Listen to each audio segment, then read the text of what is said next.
Alright, hey folks, getting myself set up here. We'll get going here in a few minutes. Actually, in a few seconds. I just need to get my stuff straight. Let's see. Got that. That's good. And we're going to be doing some game design today for Dungeons and Dragons and Magic the Gathering blending using a system called Martial Powers that we are developing. There we go. Hey guys, how you doing?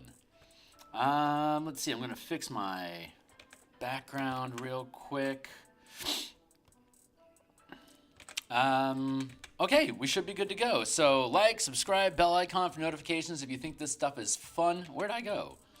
Where'd who go? Let's do that. There we go. Hey guys. Okay, yeah, so we're going to be designing for the Martial Power system today. We've already published a color mana system for the 5e game engine. It's published on the DMsGuild here. It's basically it's a spell point system that allows you to use color magic, white, blue, black, red, green for different magic effects. And yeah, this is the bundle. There's like 6 books in it. They all have free previews. Just as a quick skinny here, the color mana system is for spellcasters, including half-casters.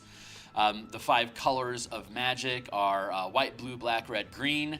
And here are a few, here are some of the aspects of what each color is like white is divinity, healing, light, protection, restraint, while black is control, entropy, fear, soul, darkness.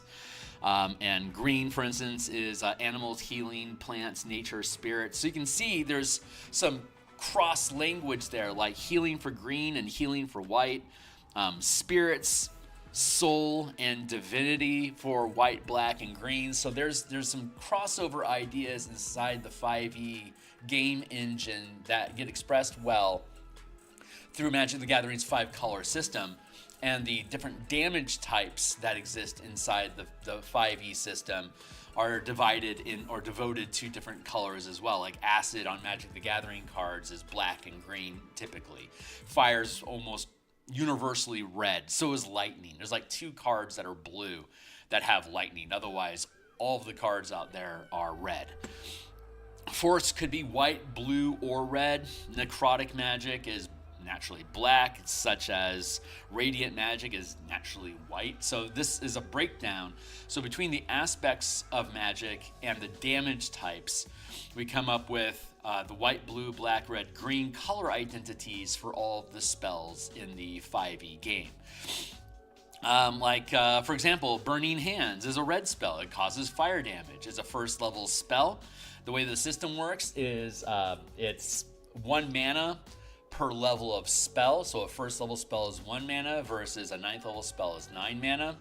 And when you cast a spell, 1 point has to be devoted to the color that the spell is devoted to. So Burning Hands is a first level spell. It requires 1 mana, and that 1 point of mana has to be red. When I run out of red mana in my mana pool, I can't cast red spells anymore. So when I take any kind of a rest, short rest or long rest, whether I get mana back or not, whatever mana I have, I can devote it to whatever colors in any combination that I want. So if I had, like, say, 3 mana, which is 1 point of red, 1 point of blue, and 1 point of green, for instance, and I cast Burning Hands, I can't cast red spells anymore until I take a rest, and then I could convert, like, say, the blue point into a red point, and I still have the green point, and now I can cast Burning Hands again. A 3rd level spell, like to continue with this motif, Fireball, for instance, is a 3rd level spell, also devoted to red. So when I have 3 mana, I spend 1 point of red, and the other 2 points could be whatever I want. So like that red, blue, green combination, I could cast Fireball because I have 1 point of red that I spend, and then the other 2 could be any color that I want. And in the instance of, like, say, Fly, for instance, which is also a 3rd level spell, which is blue and green, when I cast, like, if I had 2 red and 1 blue, I could cast Fly, spending the blue point of mana and then red and red.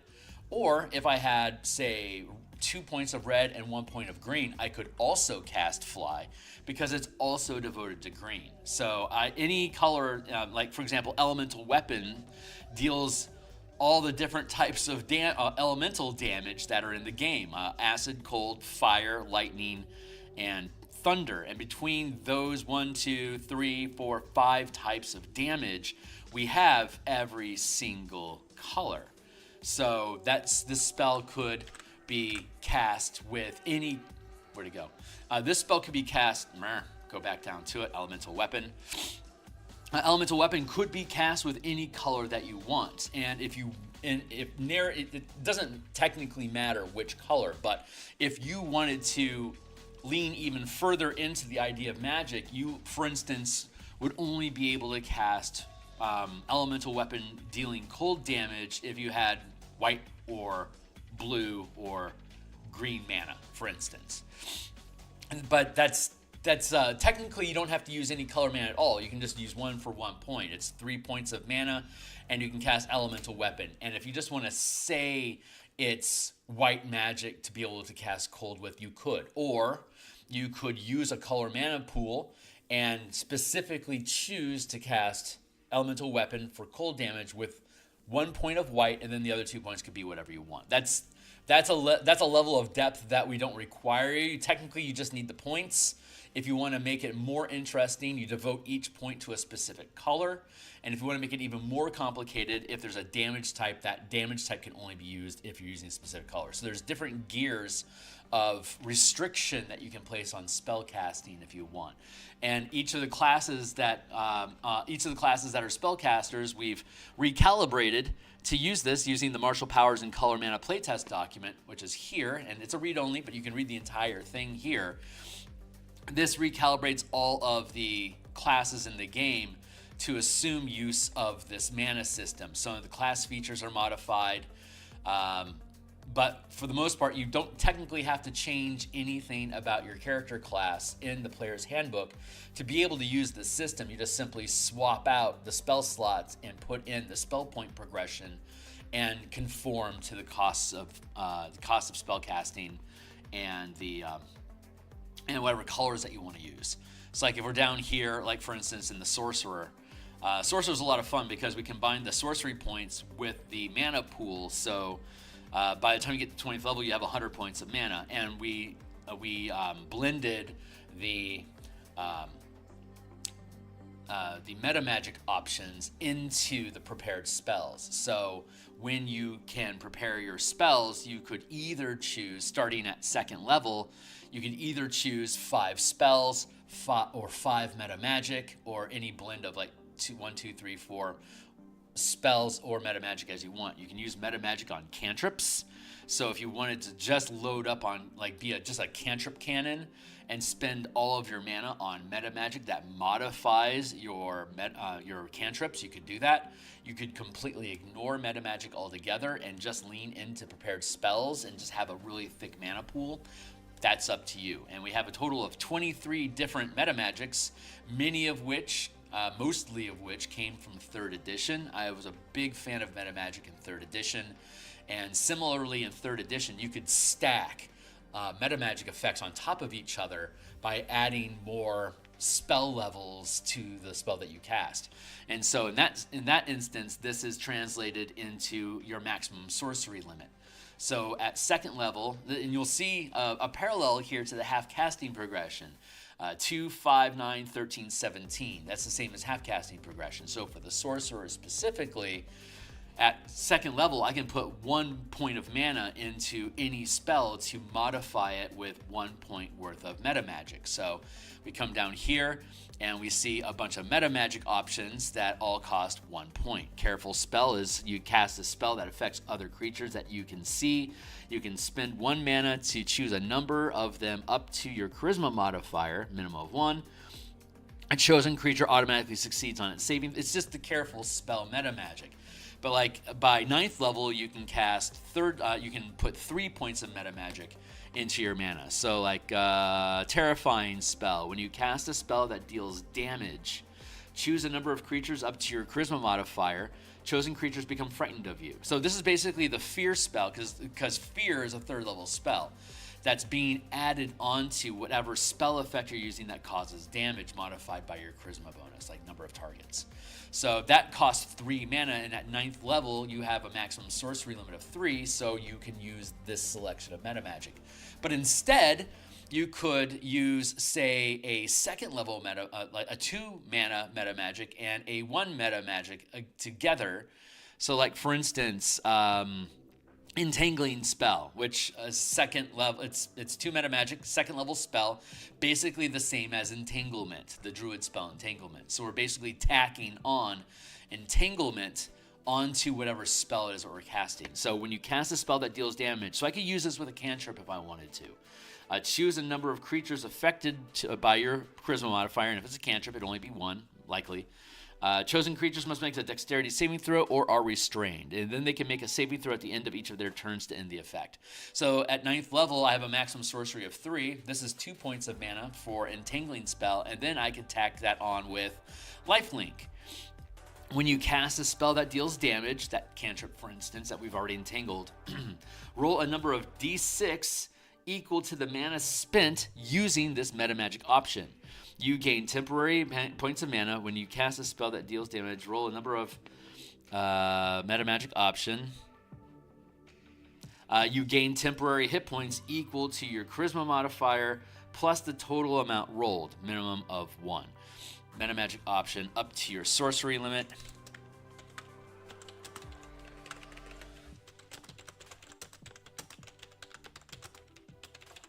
So if I put 3 points into Lifelink, I could roll 3d6 and get that many temporary hit points. But if I only Lifelink for 1 and then Entangle for 2, then I'll get d6 Lifelink spell point. I'll get d6 temporary hit points. And the target has to make a saving throw or be entangled. I could instead just put all 3 mana into Lifelink and get 3d6 temporary hit points, like off of a cantrip, for instance. So this is how we can manipulate and use mana in a mana pool to get that 3rd edition flavor using 5e mechanics. In 5e, they simplified everything, so it's largely binary yes, no.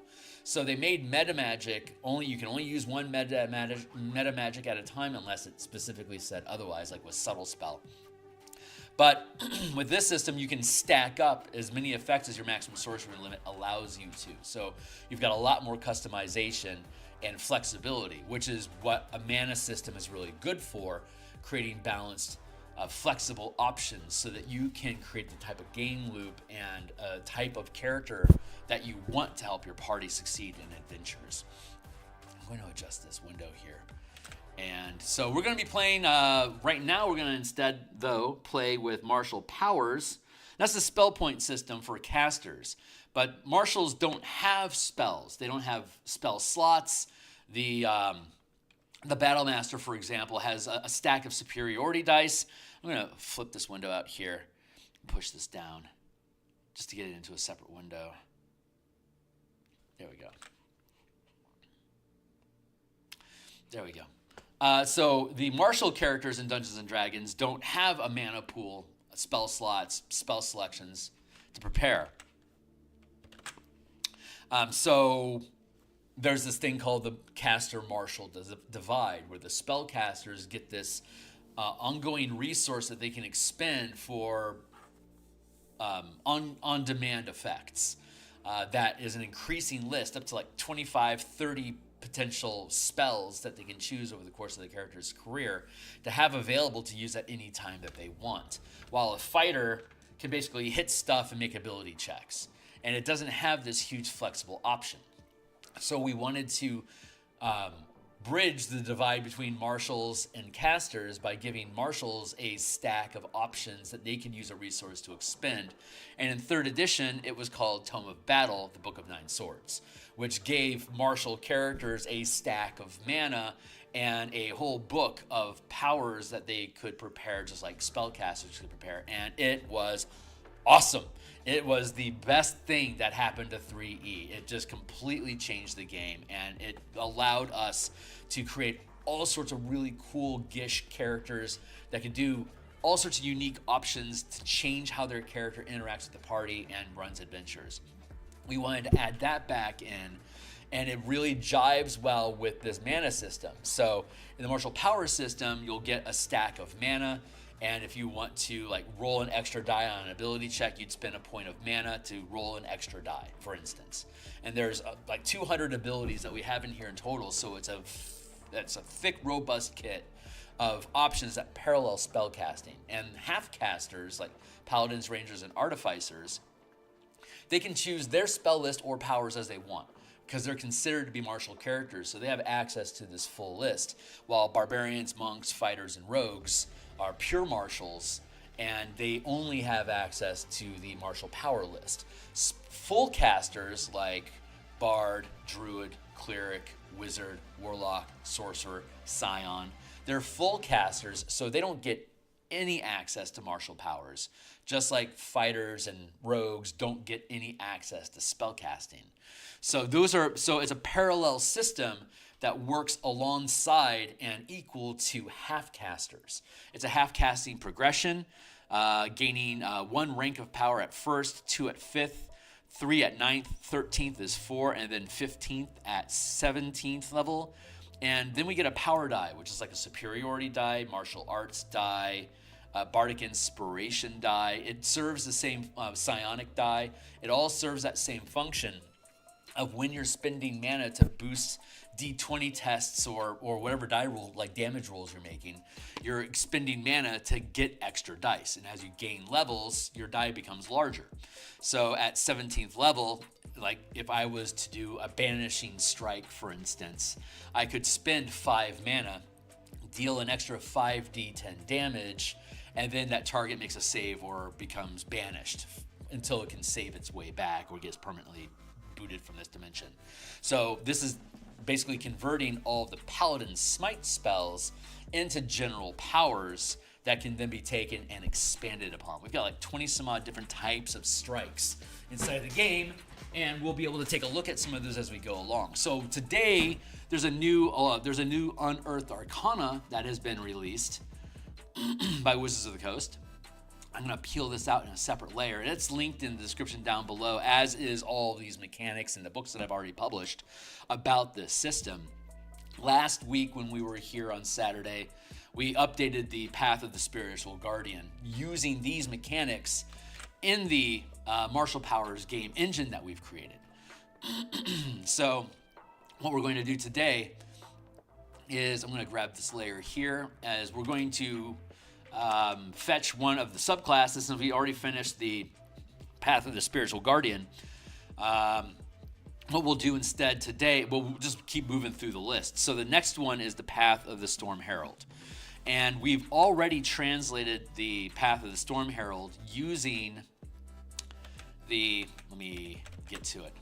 If we scroll down past all the powers, then we get into the actual martial power characters, and we've rebuilt the Barbarian using everything that's in the 5e24 Player's Handbook, and then adding the mana resource system onto the Barbarian. You could leave the Barbarian completely unchanged in the Player's Handbook and just simply strap on the spell point system and the power options that are available and just run it. But since we're using that mana system, there's an opportunity for us to rebuild the class to lean into what that mana can do other than just channeling powers.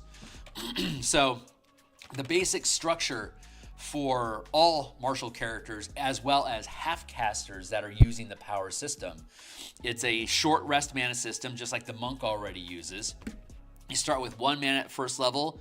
You end at 20 mana at 20th level. You regain all of your mana when you finish a rest, any kind of a rest, short or long. Although we spent time at the very beginning of the stream talking about how the color mana system works, where if I want to throw a fireball, that's a red spell. It's a 3rd level spell, so 3 mana. One is red, and then the other 2 could be any color that you want. The martial power system is much more fluid, so it's just a mana pool. If you wanted to use color as a descriptive option, like we were talking about earlier about having a softer magic system, you spend the points and then you just say what color it is. So if you're playing a Boros character with a color identity of white and red, a sorcerer like a Boros sorcerer could just have a fat mana pool, and then you say I cast a white or a red spell. Or you could specifically say, yeah, I've got 15 points of white and 7 points of red, and when I run out of red mana, I need to take some sort of a rest to change some of my white mana into red before I can cast red spells again. But with the martial power system, it's just, here's a stack of mana. If I'm Boros, I can say that when I use this power, it's being expressed with white or red magic, and then I could add a descriptive flare in for role-playing purposes as I please. Like my character flares a white aura of energy as my armor class increases by 3 points. And so that's how you could express that. But the mana itself doesn't have to be, unless you want to, doesn't have to be devoted to any particular color. These are all opt-in options. They're all modular options that can be stacked up and added together to make the game more mechanically complicated or complex and compelling to help better express your character. Like if I want to play a Boros wizard and I want to express that character as everything is white magic except for my damage spells are red, I can configure my spells so that all the damaging spells are red and all other spells that I use are white by research or how I prepare my spells. And now I manage my mana pool to be a pile of white and red mana to spend on damage or utility spells as I want. The martial power character just has a stack of mana, and I can just say it's white or it's red. Like I'm dealing damage, that's a red effect. So when I hit you with my sword, there's a flash of red magic or whatever. Bunch of prepared powers, and so looking at the actual powers themselves, I'm just walking through the explanation of what these things are initially, so that when we get into the subclass, you'll start understanding the ramifications of these different mechanics. So there's 5 disciplines of power. Exploits modify actions and die rolls like your D20 tests, saving throws, or you can, like, for example, use the help action as a bonus action. That's a power. Maneuvers are actions and bonus actions that you can take. Let's see, reactions are triggered by various circumstances, like downtrodden is a reaction that when somebody within range of your weapon, within your weapon's reach is not prone, you can take a reaction to attack that prone target immediately. So that would be a reaction power that basically creates a new type of opportunity attack depending on what's happening. You could say that the Sentinel feat, which is like while somebody's moving through your area, you can use a reaction to attack them. Like that could be that in that instance that would be a zero cost. That's a feat that's basically a zero cost reaction. So we have reactions that do increasingly incredible things as you gain higher levels and spend more mana on it. Like for example, Indestructible is a 4 mana cost. And if you get hit by damage, you can spend 4 points of mana as a reaction, and now you take no damage from that type of. You would take no damage from that type of damage until the beginning of your next turn. It's like a super shield. For instance, strikes are like we were talking about earlier. They're paladin smite powers, and then sustained powers are like concentration buffs, but you don't concentrate on them. Instead, you can stack them, like we were talking about from meta magic earlier with the sorcerer. You can have a number of mana devoted to sustained powers active at the same time, equal to the max rank of power that you can channel. So at first level, you can have 1 rank of sustained powers active on your character. By 17th level, you can have 5 ranks of sustained power effects stacked onto your character at the same time. You don't concentrate on them. They can be dispelled, but they can't be countered. You turn these things on and they stay on. If you're a spellcaster, if you have a sustained power on, it blocks casting. So if I'm a 9th level paladin and I've got 2 ranks of sustained power on my character currently, I can only concentrate on 1 level worth of spells. If I want to concentrate on a 3rd level spell, I have to drop the 2 sustained powers so I can free up my mana. I can free up my channels so that I can concentrate on that 3rd level spell. But the powers themselves don't have to be concentrated on at all. If you're a martial character, you're taking hits, you don't have a lot of mana. So we wanted to calibrate these auras in enhancements and buffs so that they're not as good as concentration spells, but you can't lose them either, and you can stack them. So they have to be weaker individually. Let's go down and take a look at some of this stuff. Something to think about is empowered actions. which is the types of action characters with the channeling class feature can expend action economy during combat to generate temporary mana for channeled exploits, maneuvers, and reaction powers. Any temporary mana that remains unspent before the beginning of your next turn is lost. So the type of action economy that can be expended to generate temporary mana are described below. Attacks. When you take the attack action, instead of using the attack, you can generate 1 point of temporary mana. If you have extra attack feature, then you can sacrifice 1 point for each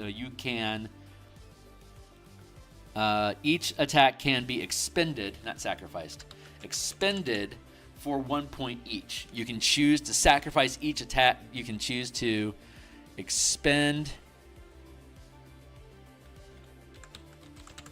each attack separately, all at once, or any other combination. This does not include additional attacks that you gain, like from the Nick and Cleave weapon masteries, attacks from the haste spell, Thirsting Blade invocation, celerity power, or similar effects, nor does it include attacks gained as a bonus action, such as the Monk's Flurry of Blows feature, nor can opportunity attacks be sacrificed during a reaction, unless a feature or power specifically says so.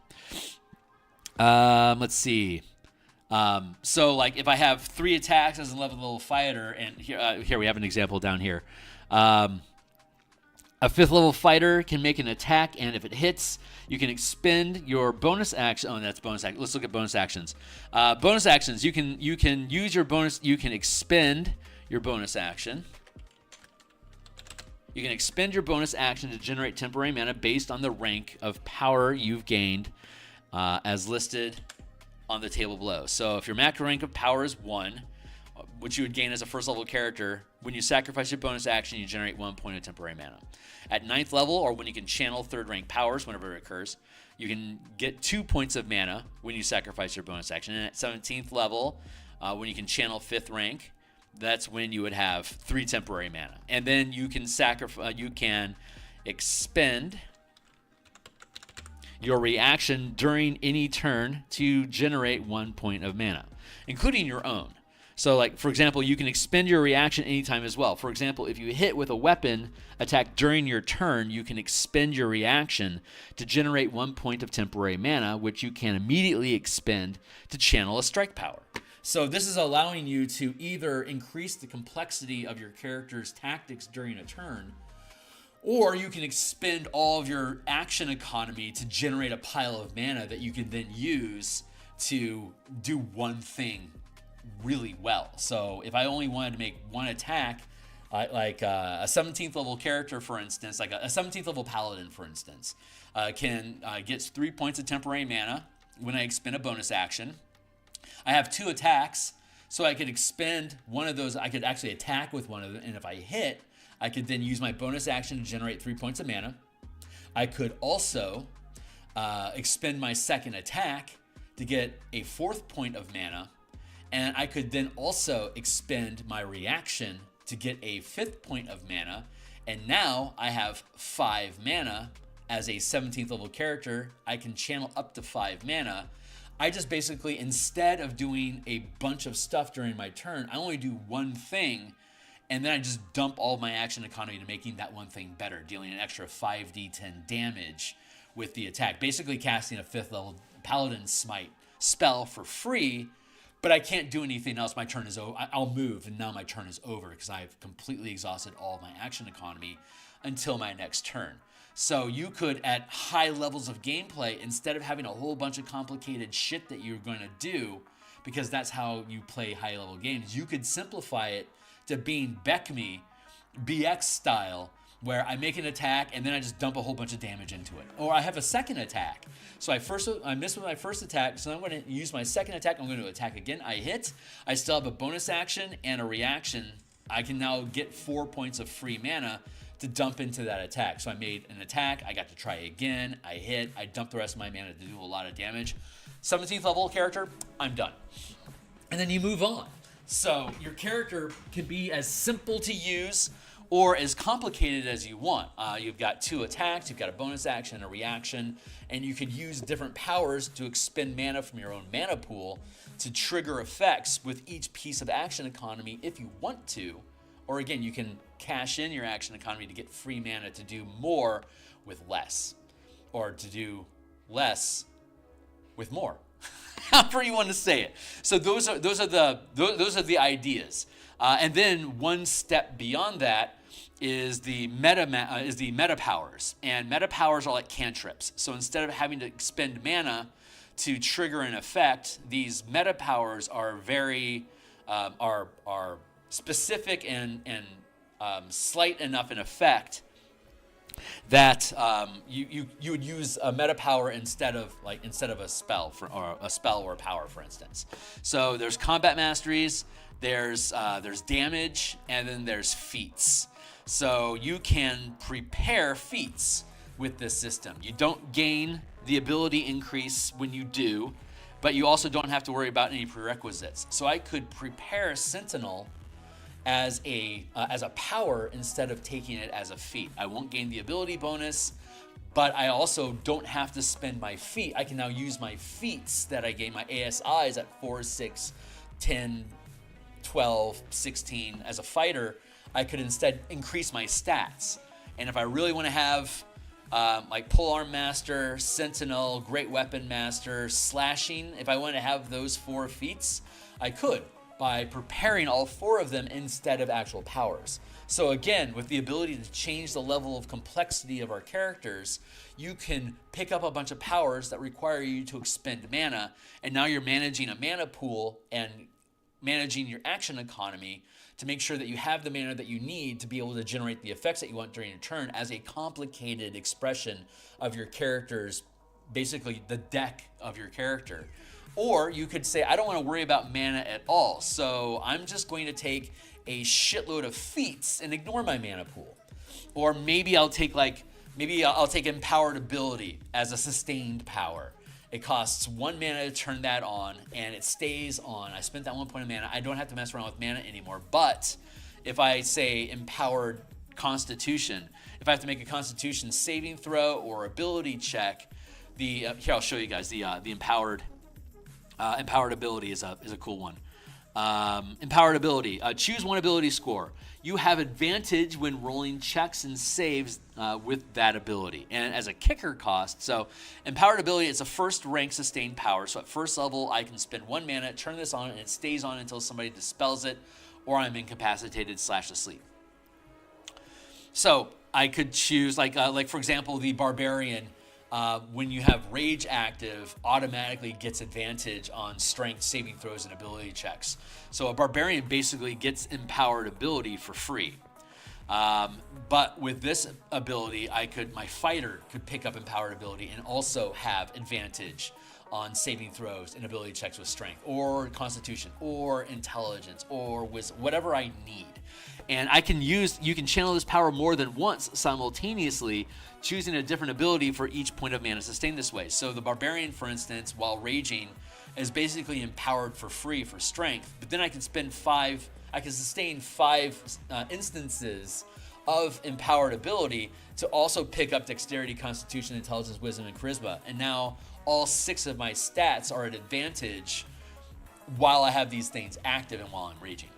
And then a kicker cost is, so I turned all these things on, and then as a kicker, I can roll 1 power die per mana kicked up to my maximum channel limit, adding the highest result to the D20 test. So if I'm a first level character and I've empowered my Constitution saving throws, when I roll with advantage, and if I want to, I can spend a point of mana and add D6 to that ability and potentially succeed on my checks. So that's an example of how a sustained power, and then you have these kicker effects. So if I was making a strength check with an Empowered Ability, I'm rolling with advantage, and then if I needed to kick that, I could say expend my reaction to generate a point of temporary mana that I could then use for the kicker effect to add that D6 spontaneously to my ability check, because I had that available. The expending action economy is only available during combat. When you're inside of initiative, and action economy and time matter. Outside of combat, when you're just exploring and doing social challenges, you have to use your mana pool. So you've got a stack of mana pool that you get back on a short rest, which I recommend holding onto until you're in exploration and social encounters, so that you don't have to rely on free mana. But during combat, you can expend action economy to do less, but to automatically empower all those things that you're doing. So your turn moves quickly, and you're more likely to succeed at whatever it is that you're doing. Or if you do succeed, you have some sort of dazzling effect. So or you could just be really complicated and blow all of your mana during combat and just, not do anything out of combat that's empowered, just operate like a normal character. So each of the classes that we have built are modified by these abilities to utilize mana. So the first subclass that we're going to look at today is going to be the Path of the Storm Herald. And we'd already previously rebuilt the Storm Herald. We've rebuilt all the subclasses that exist already, and as new playtest stuff comes out, we update the stuff that we had already theorized, like it's now soon to be the Path of the Spiritual Guardians. So we had Path of Ancestors originally, and now it's being upgraded to the Path of the Spiritual Guardians. So we updated it. All subclasses gain a list of bonus powers, just like spellcasters get a list of bonus spells. Now two martial characters get a stack as well. You get 15. Where'd you go? We get up to 15 powers by 20th level, which tracks with how half-casters gain progression already. And again, paladins, rangers, and artificers, they can freely pick between their spells or powers. They're all available to those specific classes. So, yeah, we're going to stay up here in the power list so we can look at those as we go along. Let's quickly run through Barbarian so we can take a look at what you can do with the Barbarian, so that we have context for the changes that we're going to be making to the subclass. So we have the Rage feature, your bonus to Rage. You've got power dice, just like all martial characters do now. The max rank of power that you can channel up to 5th at 17. You've got your stack of prepared powers. That starts with 4. I'm sorry. I wanted to explain the rest of the meta, the combat masteries, the feats, and the damage types. These are meta powers that you can prepare, kind of like cantrips, but you don't have to spend any mana when you use them. So D&D 5e24 has weapon masteries now. Like if you choose push, which pushes somebody like 5-10 feet away or whatever, and you have a heavy crossbow, and you know the push mastery, when you hit somebody with a heavy crossbow, you've literally pushed them back. How far back do they get pushed? They get pushed back 10 feet, straight away from you. You hit them with a crossbow bolt, they get pushed back 10 feet, kind of like repelling blast for the Warlock. That's a weapon cantrip. When I use a weapon, it's a weapon mastery, which is considered a cantrip in this system. So when I hit with a weapon, I could either expend mana to do a strike power, which deals extra damage and has an effect, or I could use a combat mastery or a weapon mastery, which costs 0 mana, doesn't deal any extra damage, but has an effect. Each weapon has one type of weapon mastery assigned to it in the player's handbook. What we do with this system is we remove the restriction. So if you prepare a mastery, you can use that mastery with any weapon it could possibly that would qualify. Like for instance, Nick. You can't use Nick with a heavy weapon. So, but if you are dual wielding light melee weapons or natural and unarmed attacks, then you can use the Nick Mastery, which gives you a second attack. Instead of using a bonus action, you just gain an extra attack as part of your attack action. So a Minotaur with a knife could use the knife and use your bullhorns to use the Nick Mastery between the two of them as a single attack, leaving your bonus action open for whatever else it is that you want to expend it on. So the combat masteries allow you to prepare weapon masteries, and with the system, if a martial character that is proficient with a weapon can automatically use the weapon mastery associated with that weapon. So like in the example of the heavy crossbow, I couldn't use Nick with it because heavy crossbow is not dual wielding light melee weapons.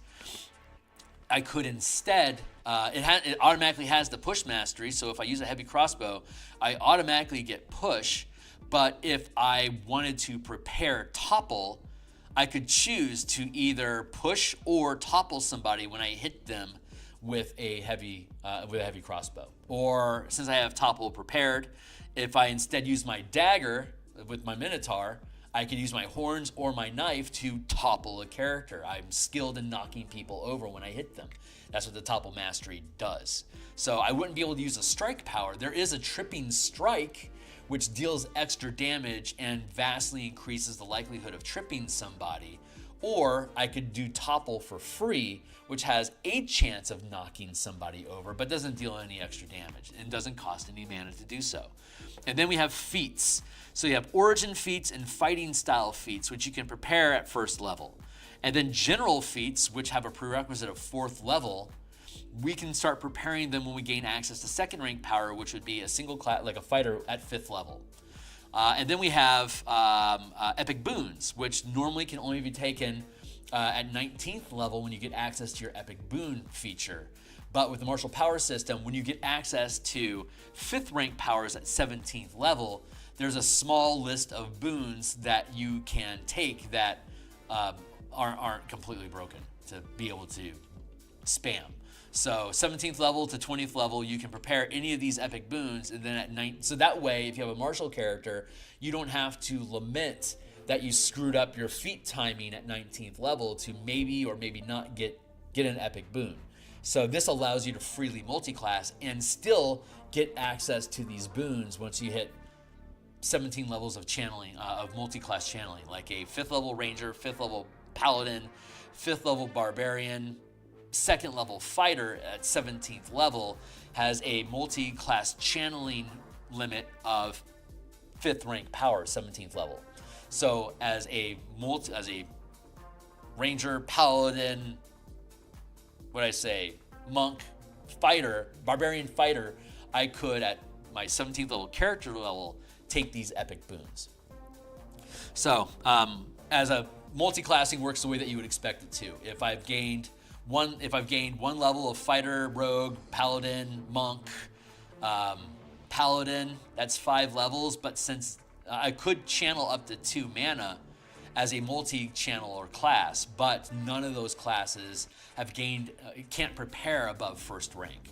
So I can prepare a bunch of 1st rank or 1st level spells off of that stack of abilities that I get, and I can put 2 mana. I could upcast them with 2 mana, but I can't prepare 2nd rank powers until one of those classes specifically gets to 5th level. It's just like spell casting, but channeling powers instead. And then the last thing we're saying is efficient. Well, a couple of last things. Efficient power. It's considered a fighting style, and when I take this feat, if I have a power prepared, I can automatically create a point of temporary mana when I channel that power. Like for example, bonus attack is the ability to attack with a weapon as a bonus action. It costs 1 mana to do that. But instead, if I wanted to take the feat efficient power, which I can prepare that at 1st level. So at 1st level, I can prepare bonus attack and efficient power for bonus attack. When I use bonus attack for 1 mana, it automatically generates the point of mana to do so. So I don't actually have to pay for it out of my own mana pool. Using the power pays for that power. But a 3rd rank power, like Flicker Pounce, for example, which allows me to teleport and attack somebody as a bonus action, that costs 3 mana to do that. And if I made it efficient, it would still cost 3 points, but 1 point gets paid for automatically, and then I'd have to find either like sacrifice attacks or reaction or spend mana from my mana pool to generate the other 2 points. We had to build it that way because all the language of the mechanics is when you expend mana, you roll dice. If I reduced the cost of a power so that it didn't cost any mana to use it and it became a cantrip, then there's no dice, there's no mana being spent to generate dice. So instead, we word it as when you take this power, it automatically generates a point of temporary mana as part of channeling that power. So a first rank power effectively becomes free, but remains compliant with the mechanical language of when you expend a point of mana, whether it's temporary or not, you can roll an additional die to do whatever. So that's the idea behind efficient power. So first rank powers can become free, but you know less of them as a result of it. But again, it simplifies your mana. If I don't want to worry about messing around with actual mana, but I like this power in its first rank, I could pay for that power and then take this feat, so I don't have to worry about my mana pool, but I can still use that power anytime that I want to because it's now free to use. And then reactive maneuvers, it's just like Warcaster. So instead of making an opportunity attack, I can channel a maneuver power that would target that one creature instead of making an opportunity attack. And then alternate damage types is this, just like with combat masteries and feats. If I prepare a damage type, then it doesn't matter what weapon or attack I'm using, I can deal that type of damage. At first level, basic damage types: acid, cold, fire, lightning, poison, bludgeoning, piercing, slashing. And then at 5th level, I get access to the advanced damage types: force, necrotic, psychic, radiant, thunder. So a first level character that wanted to be like a Winter Walker type character, I could prepare cold damage at first level, so when I attack with my sword, I don't deal slashing damage, I deal cold damage instead. So we delay these force, necrotic, psychic, radiant, thunder. These are things that things typically are less resistant to. So like less things are resistant to this type of damage. It's really good. It's good damage if you can get it. And so we delay it till 5th level. So if you want a multi-class, you have to get to 5th level as a non-full caster to be able to get access to this advanced stack, for instance. So those are all the meta powers that don't cost any mana to use. So now that we have all that context, again, we're looking at the Storm Herald first. And so the path of the Storm Herald, it's got 3, 6, 10, 14, but these abilities are going to be modified by how a barbarian uses mana. So looking at the barbarian really quick, you gain your stack of powers that you can prepare. You get your mana that comes back on a short rest. You've got the temporary mana that you can generate by expending action economy. You've got your power die that increases to modify your die rolls, either D20 tests or ability or damage types. You still have your rage, the number of times of rage, and all the class features that you had before. But you can just run the barbarian as is in the player's handbook and just add monk's key point progression, 1 per level on short rest, and then the stack of powers that you get from 4 to 15, and that could be all you could. That would be all you would have. You'd have your max rank of power, your prepared powers, and mana. You can just strap these last 3 onto any martial class, and it works. But we wanted to take the extra step up. If you really want to get into mana, here's how you can modify each class to assume that mana is their fuel source that they build their characters on. Just like spellcasters build their characters, build their classes on the fact that they have spells as a fuel source. So we're rebuilding the classes to lean into, I have a mana pool that I get back on a short rest. So what can the barbarian do with, how do we modify them? So we have empowered rage. So you can enter rage as a bonus action. This is going to sound just like rage with some modifiers. If you aren't wearing heavy armor, a number of times shown for your barbarian level in the rages column with barbarian twice at first level. You regain 1 expended use when you finish a short rest, and you regain all of them when you finish a long rest. However, you can expend a use of rage to regain 1 point of mana, and you can expend any amount of mana to regain an equal number of spent rages. So at first level, if I've already spent all my rage and we don't have a short rest yet, I could spend a point of mana to get another use of rage back. If I've got 4 or 5 uses of rage and we're doing social stuff today and I don't need to rage, I could expend all of my rage, get an extra 5 points of mana that I could then spend on ability checks and stuff during social encounters to juice my ability to impact the game, to be useful out of combat as a barbarian that way. While active, your rage follows these rules as well. So you got damage resistance, which you're used to, BPS.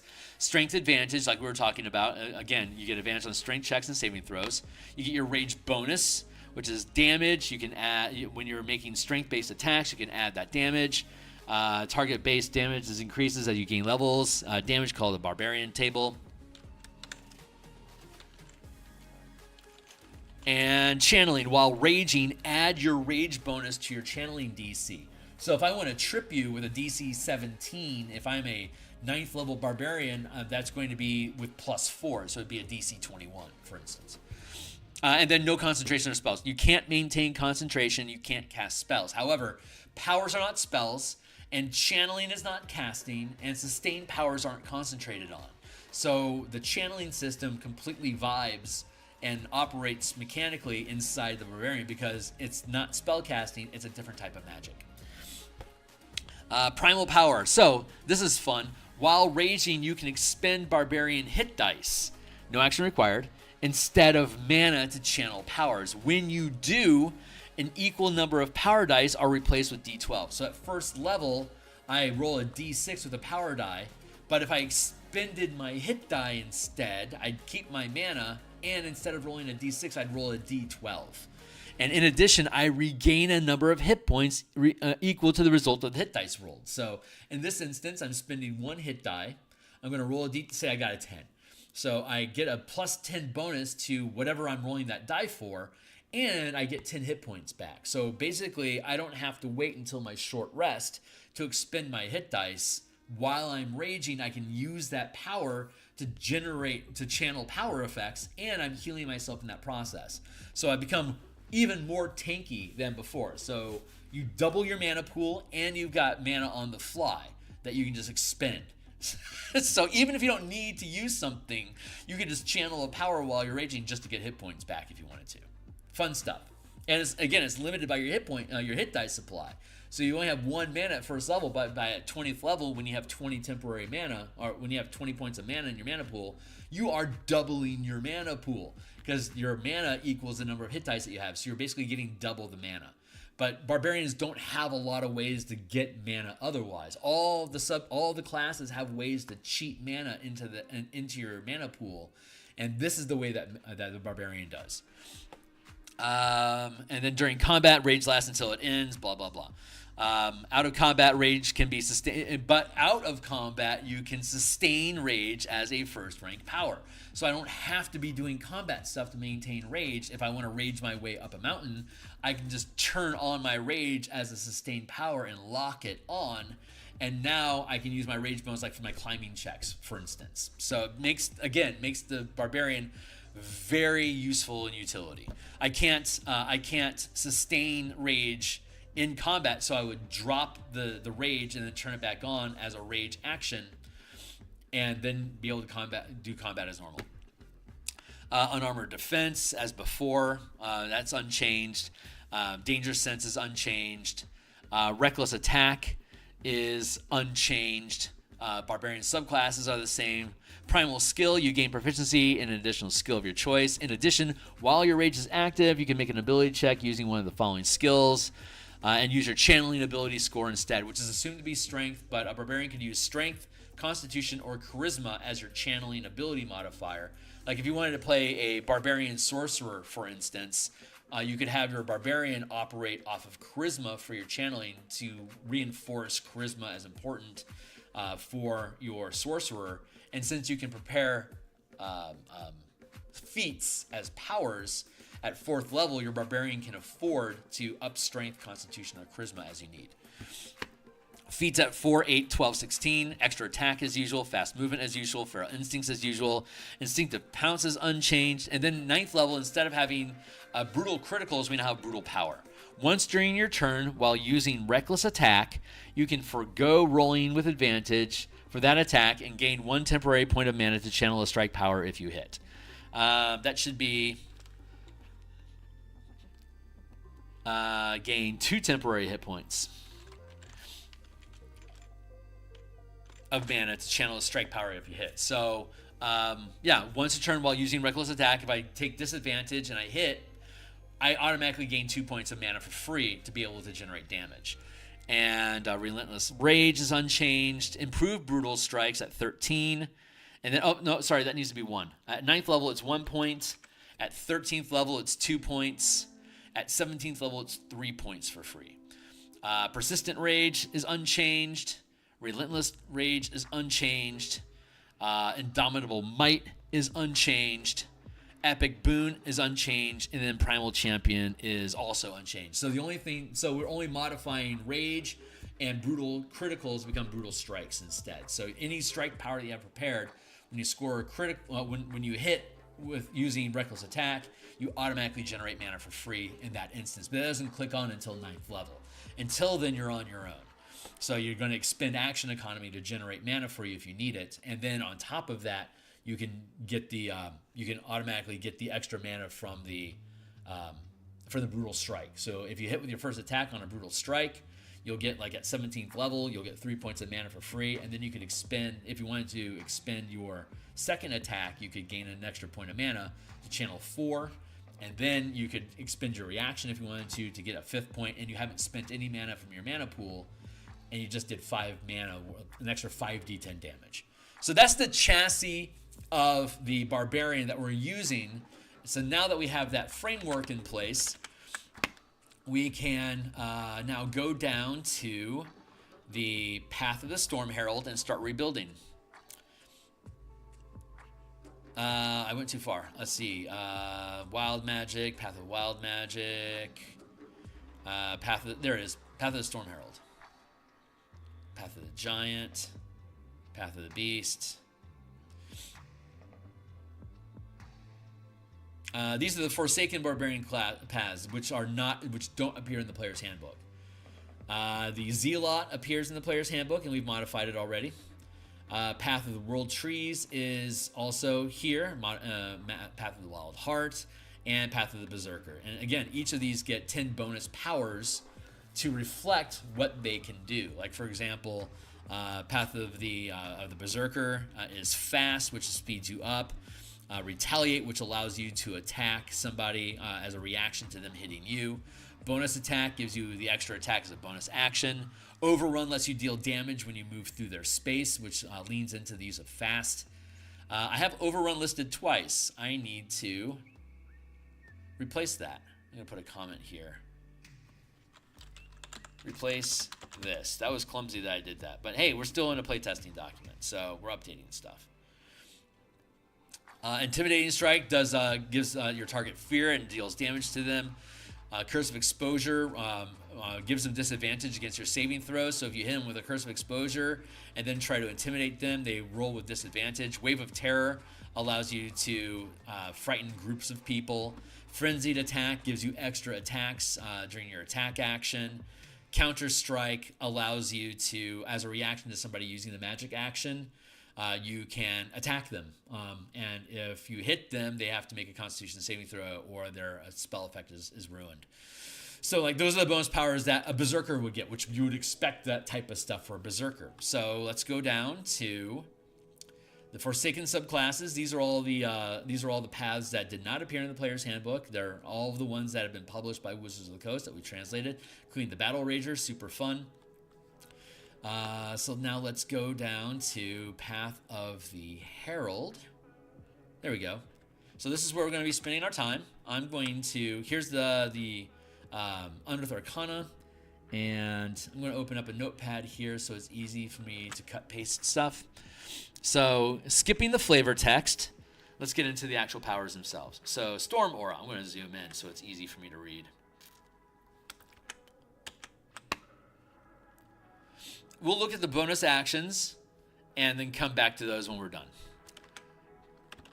We'll look at the subclasses first. We'll look at all the features first, and then we'll go back and review the bonus powers to see if they're still appropriate or if there's something we should change. So Storm Aura. Storm Aura. Whenever you activate your rage, choose Desert, Sea, or Tundra. You extend an aura in a 10-foot emanation originating from yourself for the duration of your rage. Your aura has an effect that activates when you enter your rage, and you can activate the effect again on each of your turns as a bonus action. Your aura's effect depends on the chosen environment as detailed below. If your aura's effects require a saving throw, the DC is your channeling DC modifier. When this effect is activated, roll a number of d4s equal to your rage damage bonus and add them together. Each creature in the aura must succeed a dex save or take fire damage equal to the number rolled. You can choose one creature you can see in your aura to automatically succeed this saving throw. Desert, it's going to be d4s, and we're going to end up having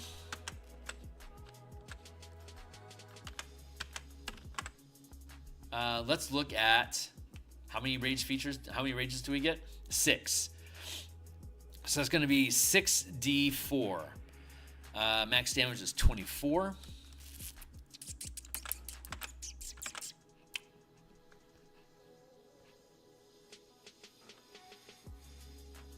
Thinking things through. Okay. C, when this effect is activated, roll a number of d6s equal to your rage damage bonus and add them together. You can then hurl a bolt of lightning at one other creature that you can see within your aura. The target makes a dexterity saving throw, taking lightning damage equal to the number rolled on a saving throw, on a save, or half as much on a success. Tundra, when this effect is activated, roll a number of d4s equal to your rage damage bonus and add them together. You can choose one other creature you can see within your aura to harry with icy spirits. The target must succeed on a strength save, or it subtracts a number rolled from the next damage roll it makes before the start of your next turn. Okay, what do we have currently? I probably should have done what do we have currently and how has it been changed. So we'll go to that format in the future. So while raging, you emanate a magical aura extending 10 feet from you in every direction. You can use a bonus action, including the action used to activate rage, to activate an effect based on what sort of aura you choose, which you can change whenever you expend a use of rage. Desert, when this effect is active, each creature of your choice that you can see in your aura takes 2 power dice of fire damage. The damage increases when you reach certain levels of the class, increasing to 3 at 10th and 4 at 18th. And these are power dice, so it'd be 2d6 at first level. It'd be 3d8 at 10th level, and it'd be 4d10 at 18th level. For the C, when the effect is activated, you can choose one other creature you can see in the aura to take lightning damage equal to your barbarian level. That's obviously been changed. And when this effect is active for Tundra, each creature of your choice that you can see in the aura gains temporary hit points. Oh wow, yeah, they did change all of these things. This was based off of what was in the Xanathar's guide, but they've reconstructed how it works. I actually like this better. I'm really happy with this. I think the damage that they're doing is a little weak, so we're going to mess with that. So first thing I'm going to do is I'm just gonna grab this chunk of language here. Kick over to here.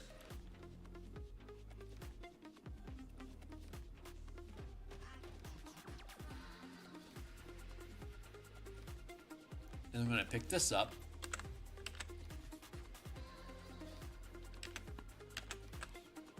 And I'm going to drop it in.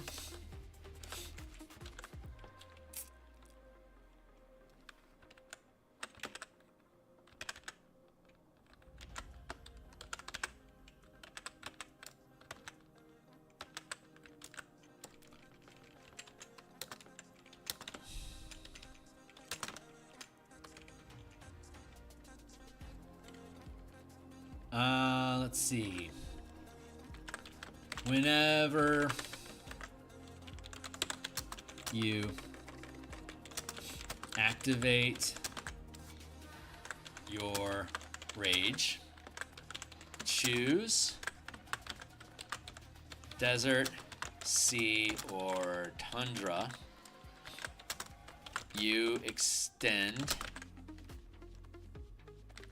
an aura in a 10-foot emanation originating from yourself for the duration of your rage. Your aura has an effect that activates when you enter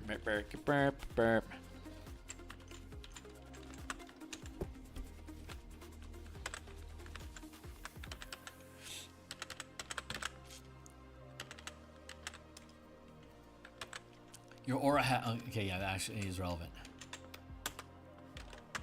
Your aura has an effect that activates when you enter your rage, and you can activate the effect again on each of your turns as a bonus action.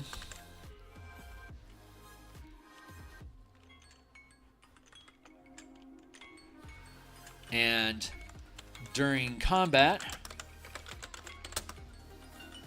because we can sustain rage outside of combat for 1 mana, we want to be able to define that this is an in combat ability or per use of rage. So your aura has an effect that activates when you enter your rage, and during combat you can activate the effect again on each of your turns as a bonus action. So if I'm out of combat, I could activate this aura effect like during exploration and trigger the effect once, but I would have to expend a use of rage out of combat every time to be able to do it repeatedly each turn, like each during my turn. Because out of combat, you don't technically have a turn unless the DM is keeping some sort of initiative tempo outside of combat. Your aura has an effect that activates when you enter your rage, and during combat, you can activate the effect again on each of your turns as a bonus action. Your aura's effects depends on the chosen environment. The chosen environment as detailed below, period. If your aura's effect requires a saving throw, use your channeling save DC, period. There. Now, Desert. You get this once. So it's effectively a 1 mana ability. Let's grab Desert real quick.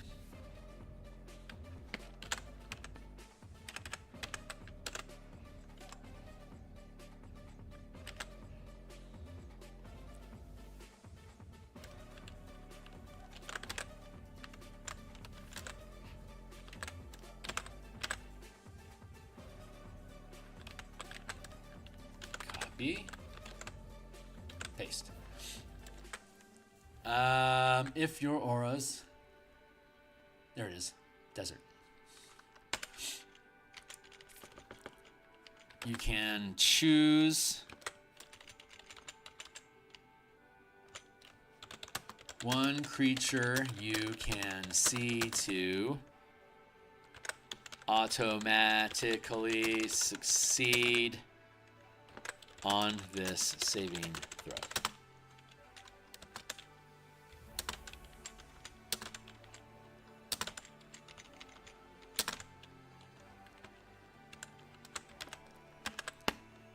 So we're going to translate this.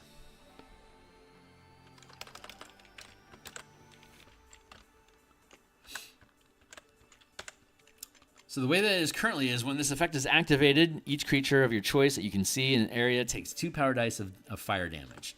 The damage increases when you reach certain levels in this class at 3rd and 4 at 18th. I think that pacing is correct.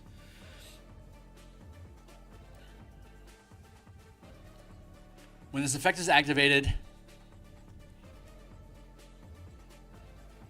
roll a number of power dice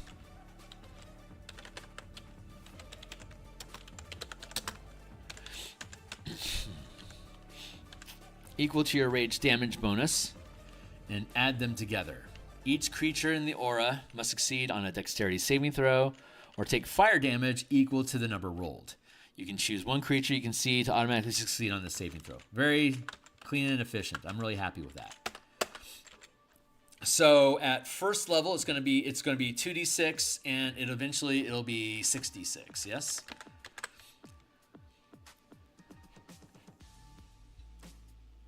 It's 2, and then at 3rd it's 3, at 6 it's 4, at 12 it's 5, and at 17 it's 6. And it's saved for half.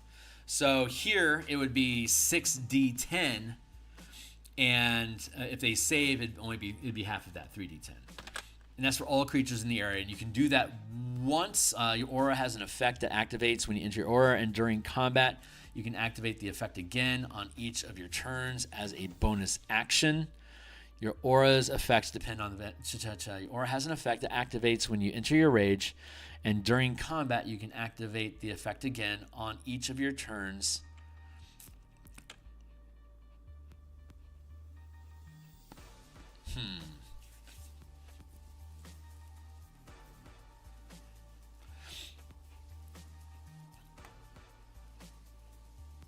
When you enter your rage and during combat, you can activate the effect again on each of its turns as a bonus action. I don't want to be doing 6d10 damage for free as a bonus action each turn.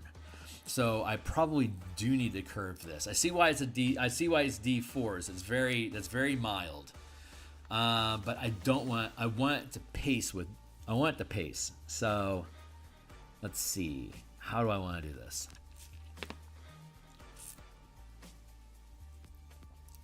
It could be, it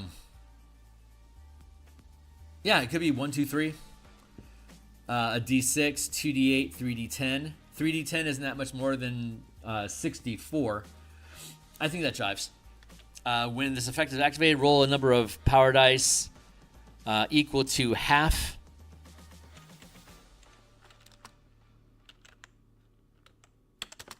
Your rage damage bonus, round down.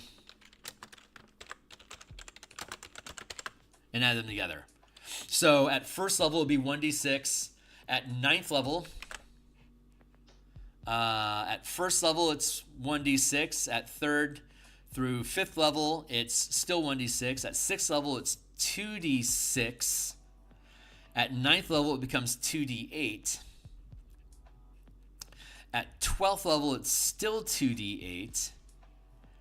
And at 17th level, it becomes 3d10.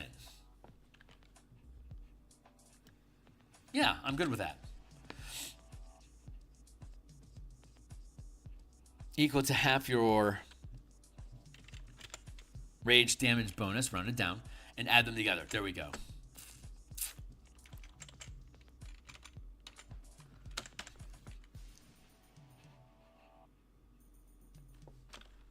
So let's do it like this. 1, 3. We can show our work if we wanted to, I guess. C. How does the C work? I like that. I like that revision. I think that makes a lot of sense. C. I'm going to grab all of that.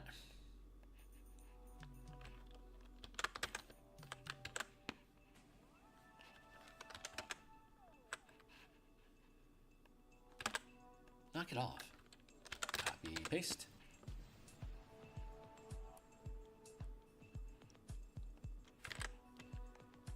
Cool. When this effect is activated,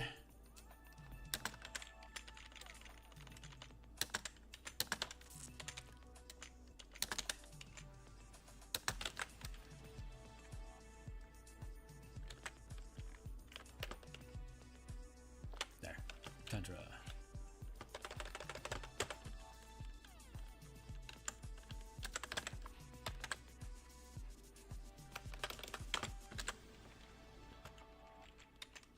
There you go. C, period.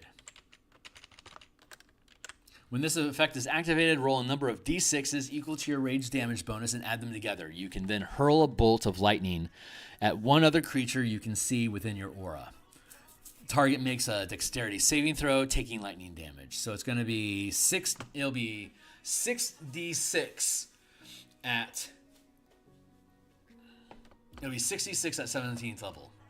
As we currently have it configured, it'll either be 6d10, which is probably too strong.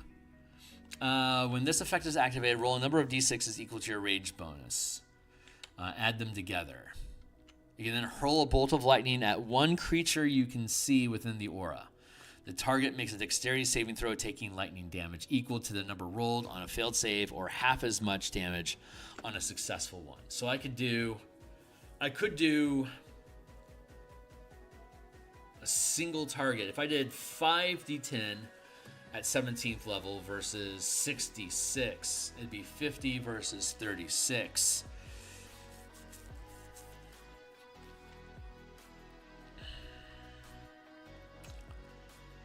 Well, number of d6 is equal to rage damage. C, when this effect is activated. Okay, well, that's definitely being replaced. I like what this is. I'm just trying to calibrate it to the system that we're using. I could just leave it as that is, but that's not the whole system that we've been using has been working on a scale on this power die and half casting scale. So I want to try it. I want it to conform to that curve if I can, without completely blowing the damage out of the budget. If I just do like at first level 1 power die, that's only a D6. This is 2d6.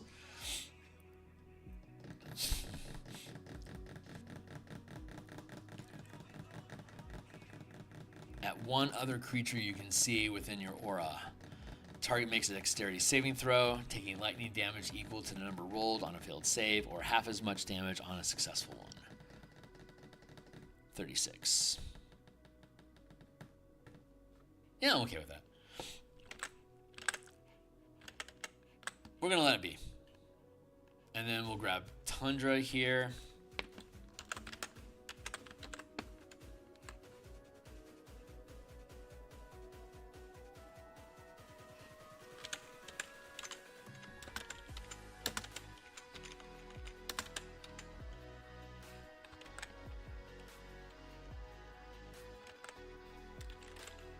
It makes before the start of your next turn period.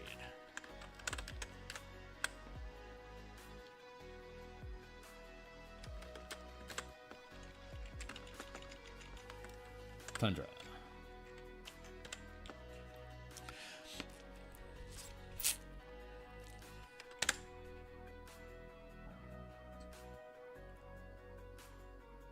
And add them together. Copy.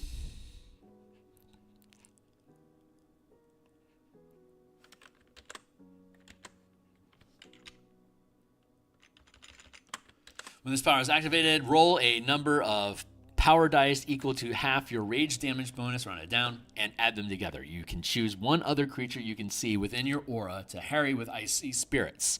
The target must succeed on a strength saving throw, or it subtracts the number rolled from the next damage roll it makes before the start of your next turn. That's pretty good. I'm really happy with that.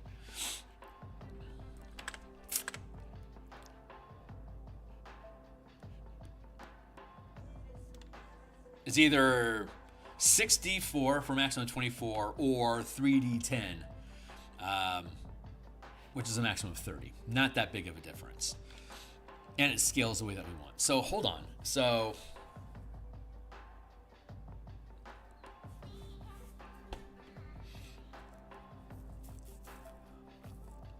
three, it's going to only be 1. You can hurl a bolt of lightning at 1 other creature you can see within range. Makes a dexterity saving throw, taking lightning damage equal to the number rolled on a failed roll. It's 36. That initial damage sucks.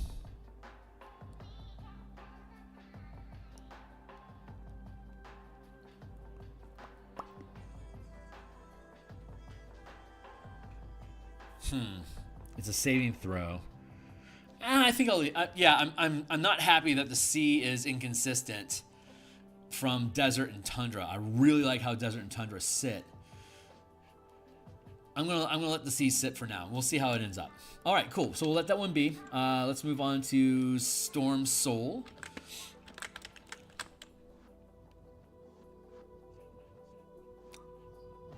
Level 6 Storm Soul. The storm grants you blah. Okay, what we're supposed to do is read what we have currently and then read the new ability to see how it's changed, if at all. So, how we have it currently, using the mana system, your aura intensifies, providing the following benefits when activating the chosen aura. And if you activate a desert aura, you gain resistance to fire damage, and you don't suffer the effects of extreme heat, as described in the Dungeon Master's Guide. Moreover, as an action, you can touch a flammable object that isn't being worn or carried by anyone else and give it the burning condition. Of the sea, you gain resistance to lightning damage, and you can breathe underwater. You also gain a swimming speed of 30 feet. Tundra. You gain resistance to cold damage, and you don't suffer the effects of extreme cold, as described in the Dungeon Master's Guide. Moreover, as an action, you can touch water and turn a 5-foot cube of it into ice, which melts after 1 minute. The action fails if a creature occupies that space. And let's see how it's been changed. The storm grants you benefits even when your aura isn't active. The benefits are based on the environment you chose for your storm's aura the last time you entered your rage. Desert, you gain resistance to fire. As a magic action, you can touch a flammable object that isn't being worn or carried by anyone else. And fanned, cause the object to start burning. Sea, you gain resistance to lightning damage, and you can breathe underwater. You also gain swim speed equal to your speed. You gain cold resistance. As a magic action, you can touch water and turn a 5-foot cube of it into ice, which is after 1 minute. This action fails if a creature is in the cube.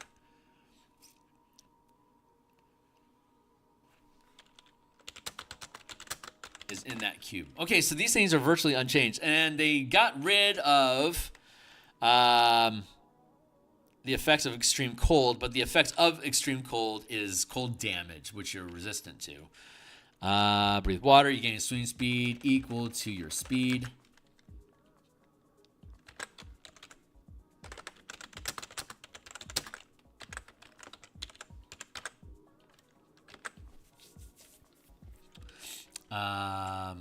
Dungeon Master's Guide.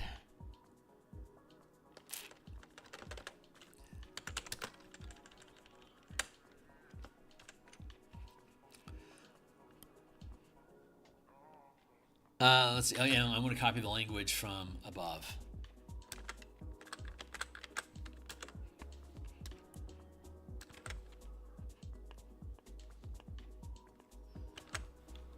The last time you entered your rage. There we go.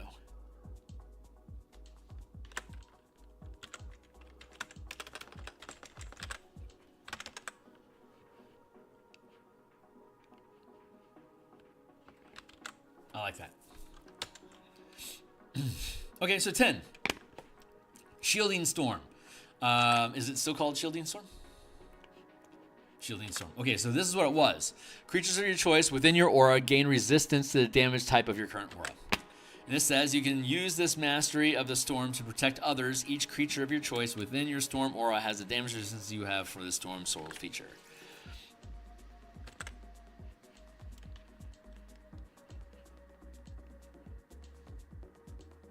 I'll just gank that.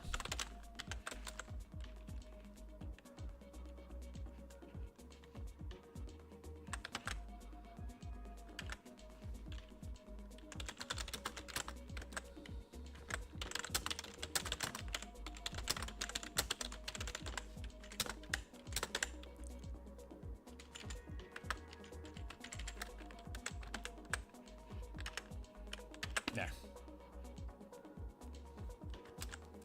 You can use your mastery of the storm to protect others. I don't like the flavor language. We get rid of that. Each creature of your choice within your storm aura has the damage resistance you have from the storm aura feature. Yeah, okay. And then Raging Storm. Still called Raging Storm. Let's look at what we do. Your aura gains additional benefits.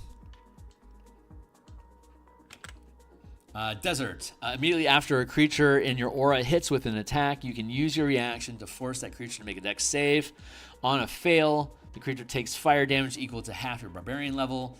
When you hit a creature up to size huge in your aura with an attack, you can use your reaction to knock that creature prone. Whenever the effect of the storm aura is activated, you can choose one creature you can see in the aura. That creature must succeed a strength save, or its speed is reduced to 0 until the start of your next turn, as Magical Frost covers it. Once per turn, when a creature you you can see fails its saving throw against your storm aura effect,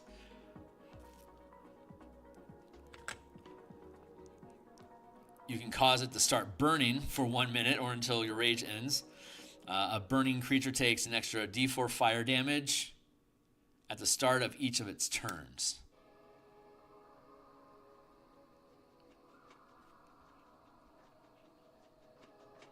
for 1 minute or until your rage ends. A burning creature takes an extra d4 damage at the start. Oh, it's double burning. Got it. C, whenever the target fails or succeeds on its saving throw against your storm aura, a bolt of lightning leaps from the target to another target of your choice, which must be within 30 feet of the first target. The new target makes the same dexterity saving throw as the first target.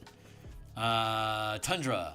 Once per turn, when a creature you can see fails its saving throw against your storm aura effect, you can cause it to take 2d4 cold damage, and its speed is halved until the end of your next turn. Aura effect. You can cause it to take 2d4. Okay, so once per turn when a target... Oh, I see. I'm reducing its ability to damage you, and then 2d4 cold damage and its speed is halved. Okay. This is good. So I like these replacements. I'm happy with this.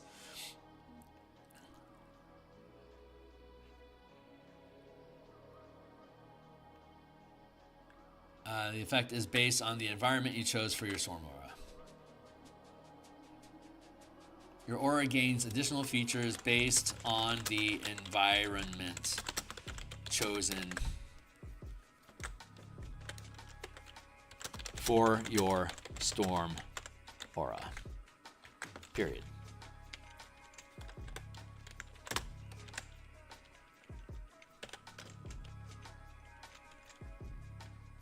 Yeah.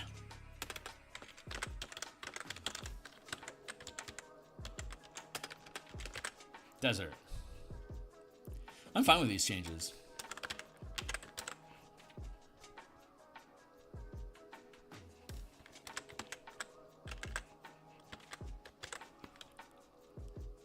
But we're going to have to translate it.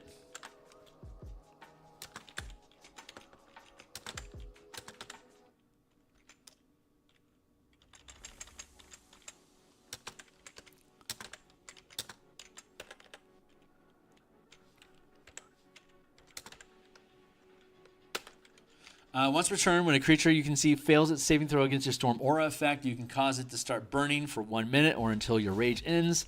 A burning creature takes...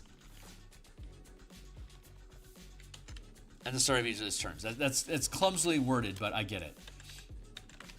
And we're gonna leave it be because burning is a specific condition that deals D4 damage. So I don't want to mess with that condition.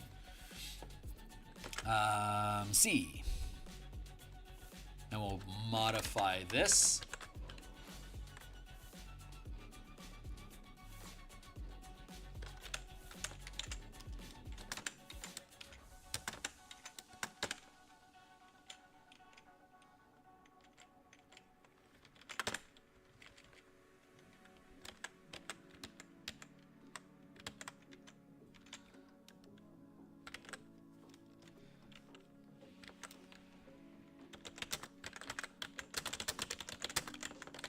As the first target.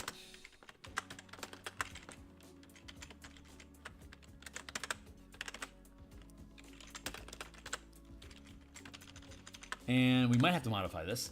Whether the target fails or succeeds on its saving throw against your storm aura effect, a bolt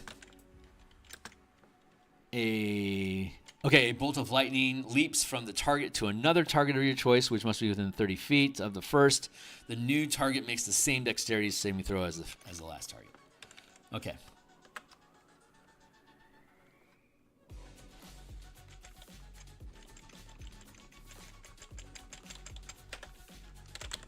The bolt of lightning. What's the wording up here? You can hurl a bolt of lightning at one other creature that you can see. Yeah, the bolt of lightning would be the proper words there, I think. The bolt of lightning leaps from the target to another target of your choice, which must be within 30 feet of the target. The new target makes the same dexterity saving throw as the first target, taking the same amount of damage. Just because it doesn't say about re-rolling the dice or anything, and it isn't clear, I just wanted to clarify that. Tundra. Copy copy this.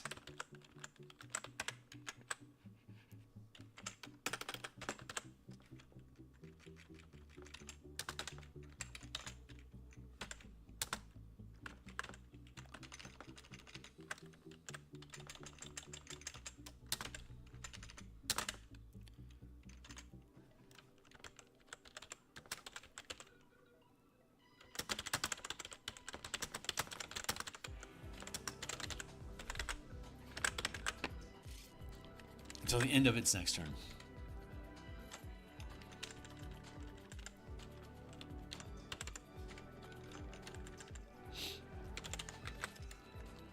It takes... and you cause it to take 2d4 cold damage, which reflects the 2d4 fire damage. So I'm going to leave that be. Even though it's not complying with the martial power progression, it is what that is. Hey, that's the Raging Storm. That is the revisions to the Path of the Storm Herald features.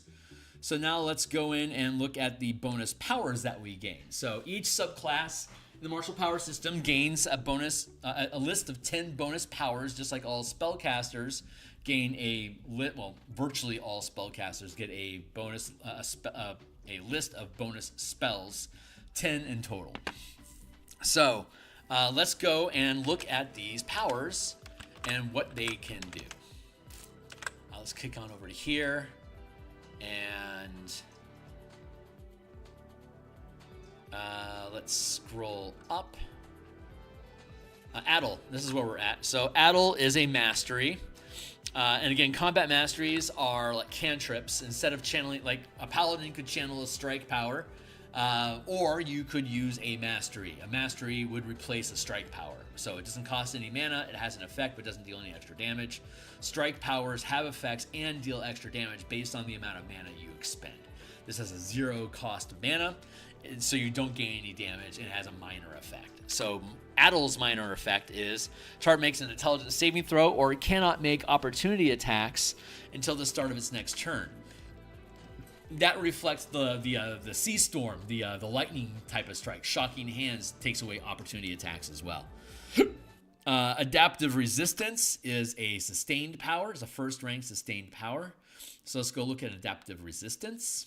Adaptive Resistance is a first rank sustained power. So at 3rd level, you can sustain 1 rank of power at a time. Here you go.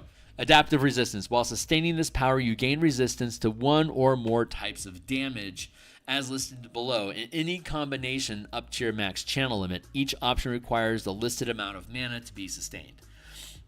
So 1, Elemental. You can when you sustain this power with 1 mana, choose 1 type of damage: acid, cold, fire, lightning, or thunder.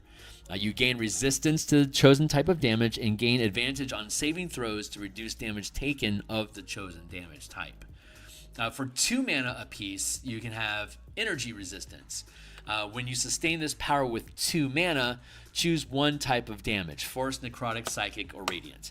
You gain resistance to the chosen type of damage and gain advantage on saving throws to reduce the damage taken of the chosen type.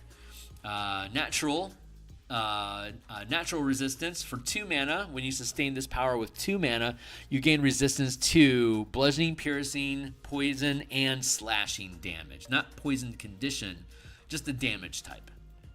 And we're not gaining any kind of saving throws against that stuff.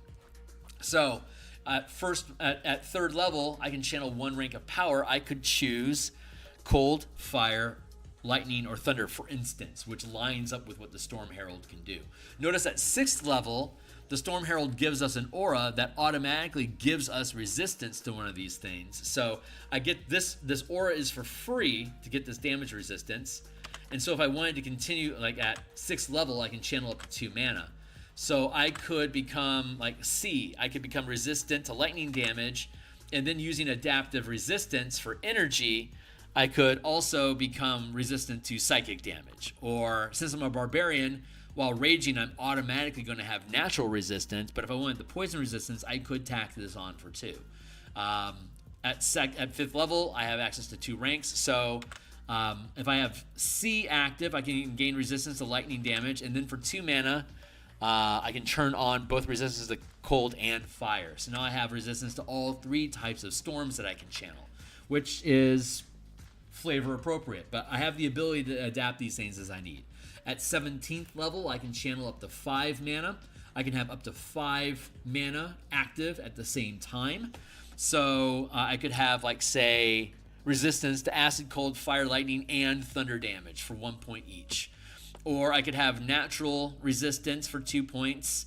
I could have radiant resistance for 2 points, and then, say, fire for 1 point. That'd be 5 points of mana. I wouldn't be able to sustain anything else. And then, like, if I was a ranger, I wouldn't be able to concentrate on any spells because all 5 of my channels are filled. But that's the flexibility of what adaptive resistance can do. So those are the powers that we get for free at 3rd level. And notice here, 3, 5, 9, 13, 17th. That'd be 1st rank, 2nd rank, 3rd rank, 4th rank, 5th rank. We aren't confining ourselves to 1st rank at 3rd, 2nd rank at 5th, 3rd rank at 9th, etc. We're not restricting ourselves that way. Instead, what we're looking at is what can you do with, what does your subclass give you, and what powers exist that complement what you can do, and proceed accordingly. So once you have these on your list, they're always prepared. So you can see here we've got a number of different strikes. So at 5th level, we get Flaming Strike and Freezing Strike. At 9th level, we get Shocking Strike and Thundering Strike. These are all 1st rank. So let's go up to our strikes and look at how strikes work. Again, looking at the rules of strikes. Strike powers. An instant effect that triggers when you hit with a weapon attack. You can channel mana, and weapon attack also means natural and unarmed attacks, but not spell attacks. You can channel mana to deal additional damage and target the creature hit with the strike's effect. The additional damage is doubled when channeled with a critical hit. You can channel strike powers anytime you hit with a weapon attack if you have mana to do so. So as our action, if you're making a bonus action attack, if you're making a reaction, opportunity attack, all these things, you can always dump mana in to ramp the amount of damage that you could do. Just like the divine smite used to work for paladin, this works for all of them. Similar to how casters can't cast a cantrip and spell at the same time, strike powers cannot be channeled when you use a combat mastery unless the power or feature specifies otherwise. Like, for example, the martial strike power, we'll look at that, is an exception to that rule. Strike effects, and like rangers have a lot of exceptions. Like the Fey Wanderer, when you hit with Beguiling Strike, you can use a weapon mastery on top of the Beguiling Strike effect. Similar to how casters can't cast a cantrip and spell at the same time, strike powers cannot be channeled when you count a combat mastery unless the power or feature says otherwise. Strike effects automatically end after one. So effects that are created by a strike, like restraining strike or whatever. If you get restrained by the spell, it automatically ends after 1 minute, unless the strike. So basically, it has a duration of 1 minute that you don't have to concentrate on. After 1 minute of affecting the target, unless the strike specifies otherwise. Whenever a target is affected by a new instance of the same effect, the duration renews, and the DC to end the most recent instance of the effect replaces the previous, even if it's lower. So if I hit you with a restraining strike with a DC 15 to get out of, and then you hit with a restraining strike, or entangle, for instance, that now restrains the character, and your DC is only 13, my restrain is replaced with your restrain, and your DC is lower, so it renews the duration, but now it's easier to get out of. Whenever a target is affected by a new instance of the same effect or a similar condition, the duration renews and the DC to end the most recent instance. Yeah, so like if I hit you, like I just said, like an entangling spell versus an entangling strike, for instance, restraining strike.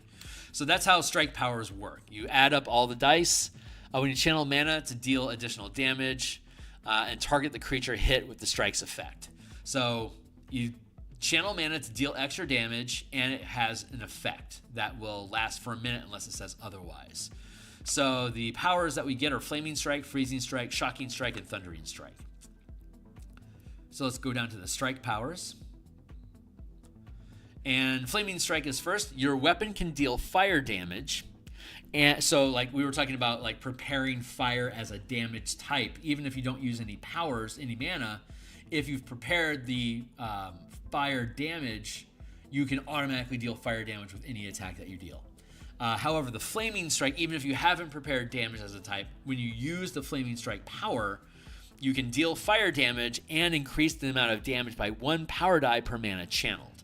So at when we get access to this at 5th level, our channeling limit is 2. So I can put up to 2 mana into Flaming Strike and deal 2 power dice of damage. At 5th level, my power die is a D6. At 9, it's a D8, and at 17, it's a D10. So at 17th level, when I can channel 5 ranks of power, I could put 5 points of mana into a Flaming Strike and deal an extra. The weapon attack would deal fire damage if I choose, and I deal an extra 5d10 worth of fire damage.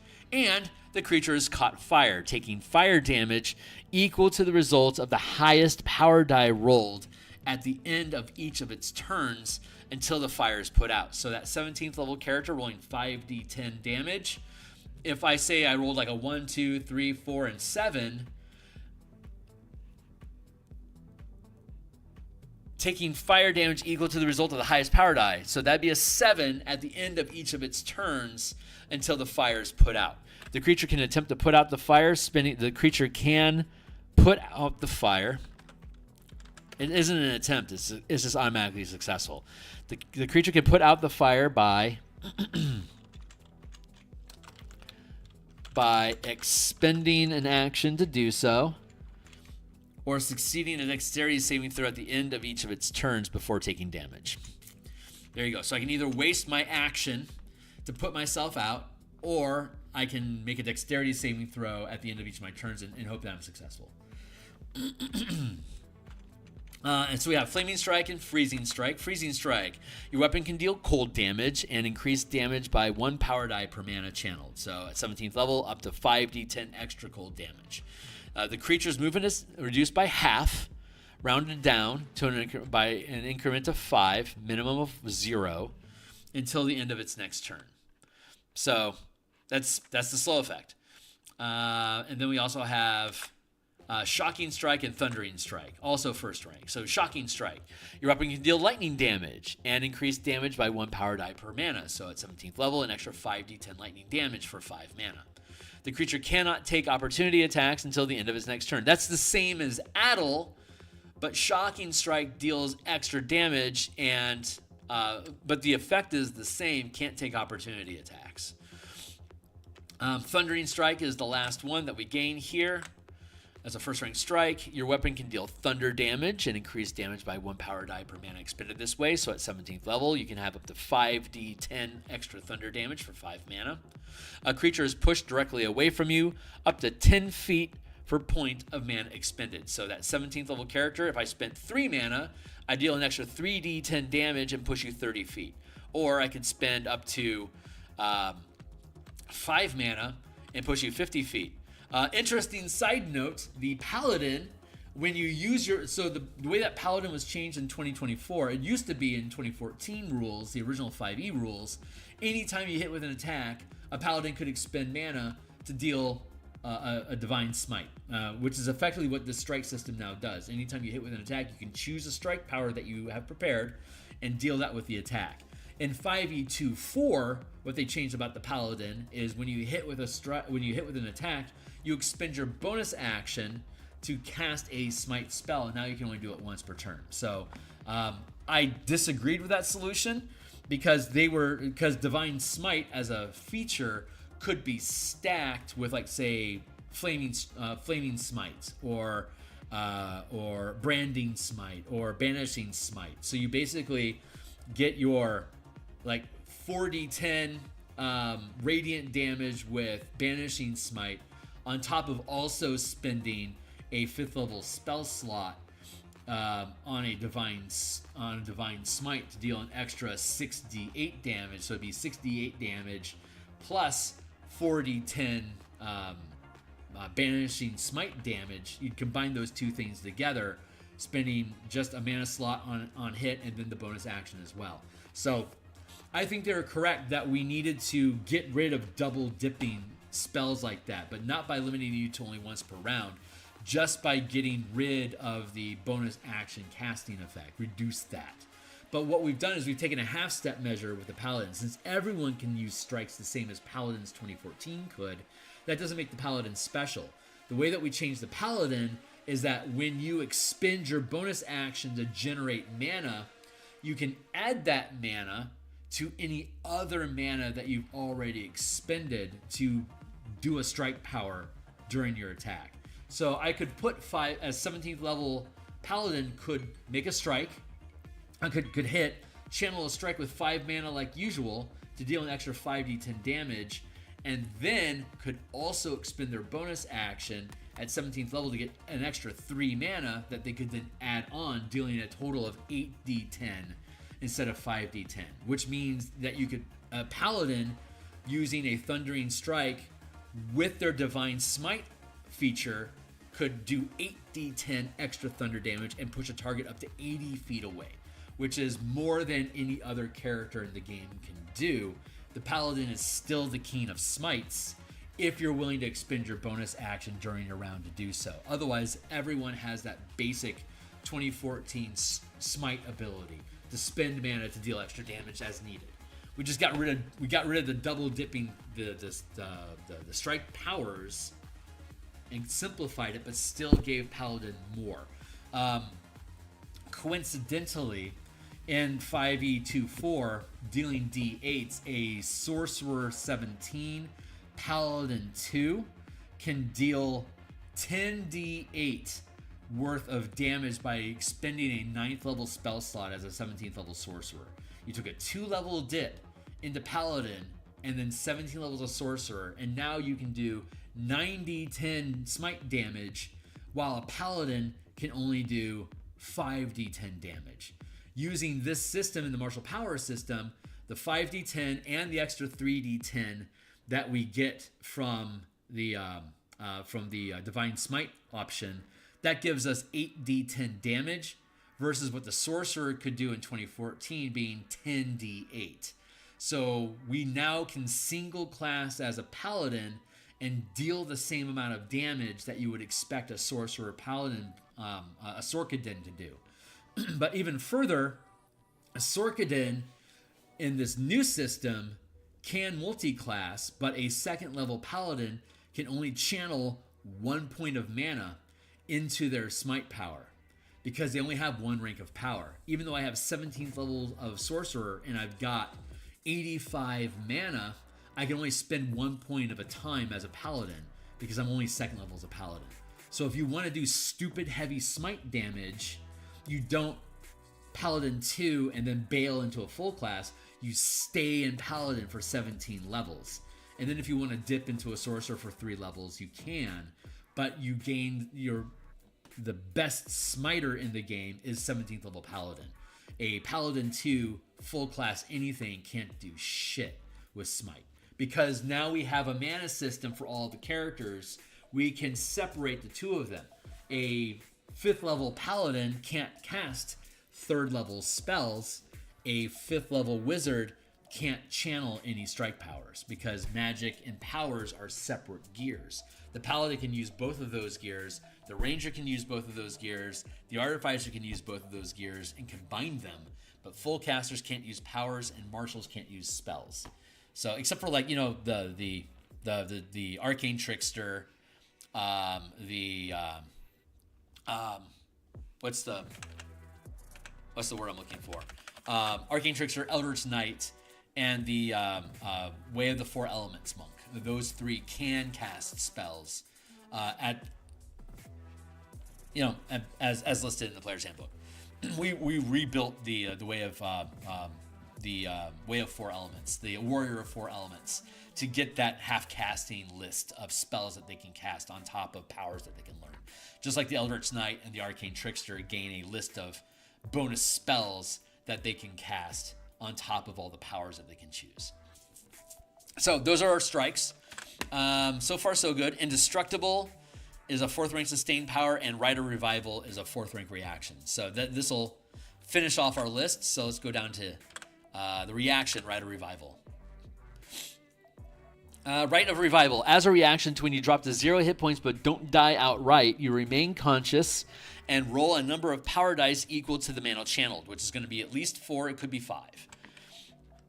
You gain a number of hit points equal to the total rolled, up to your maximum hit point total. So instead of dying, you spend 4 or 5 mana and heal instead of die. If you have the reaction available and you have the mana available, that's a great thing to do. And then Indestructible, our 4th rank sustained power that we get.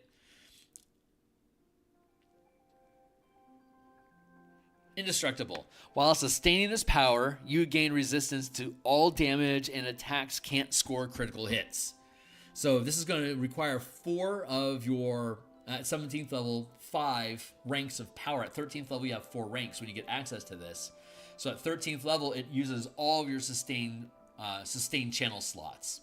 So, and it costs 4 mana to turn on. And you become resistant to all damage, and you can't be crit on. So in addition, as a reaction to taking damage, you can dismiss the power. So you drop the 4 mana, you're no longer sustaining any powers, and if you do, until the end of your next turn, you're immune to the triggered damage type. So if I jump into a pool of lava while Indestructible is active, I could, as soon as I take that lava damage, I could expend Indestructible and become immune to fire until the end of my next turn. So during my next turn, I could activate Indestructible again for another 4 mana, and then dismiss it when when my resistance ends. I could dismiss the power and become immune to fire damage again. So as long as I have the mana, and as long as I have the mana and the action economy to do it, I could swim through lava and take no damage for however long my mana supply lasts. And again, at 17th level, I can expend my bonus action to to gain 3 points of mana for free. And at 20th level, I have 20 mana, and my Barbarian has hit dice that I can expend for mana as well. So for 40 rounds, I could burn my bonus action to activate to gain temporary mana, use my action to trigger Indestructible, spending only 1 point of mana out of my mana pool to do so, become immune to fire damage, and then use my movement with storms, like the Sea of the Storm, the Storm Aura, to gain a swimming speed. I can now swim through that lava for 30 feet without taking any damage, and I could do that forever. Like as long as I retain my bonus action and my magic action and my movement, I don't get stunned or something. I can do that forever. Just swim through lava without ever taking any damage. That's what a 13th level Sea of the Barbarian of the Storm Herald, Path of the Storm Herald could do. So those are my abilities, and yeah, I like that. So that's where that's at. It's 11:30 right now. Let's see if we have time to do one more. So we're gonna go look at the Cavalier Fighter. So following the same process, we're going to walk through what the fighter is capable of doing, and then we'll look at what the Cavalier was able to do, our translation of what it is into the mana system, and then we'll look at how they've changed it, and then we'll look to see if we need to change any of the powers that we've learned. So we'll let us slide down here from. Here's the fighter. So again, the prepared powers, we can prepare fighting styles as a feat at first level. We can prepare those. We can prepare combat weapon masteries as combat masteries, which could then be used on any weapon. And we automatically have proficiency with any weapon mastery associated with the weapon. Like we said, a heavy crossbow automatically has the push mastery. So a fighter is proficient with a heavy crossbow. If I pick up a heavy crossbow, even if I don't have any masteries prepared, I can still use push with the crossbow. But if instead I chose to have prepared Scrolling down here again, if I chose to prepare topple, then instead of pushing, I could force a saving throw or get tripped when I hit with a heavy crossbow or a dagger or with my minotaur horns or a bola or a bullet off of a musket, whatever. So any mastery that I prepare, I can use with virtually any weapon. Like for example, the grappling mastery allows us to use our weapon to grapple a creature as part of the attack action.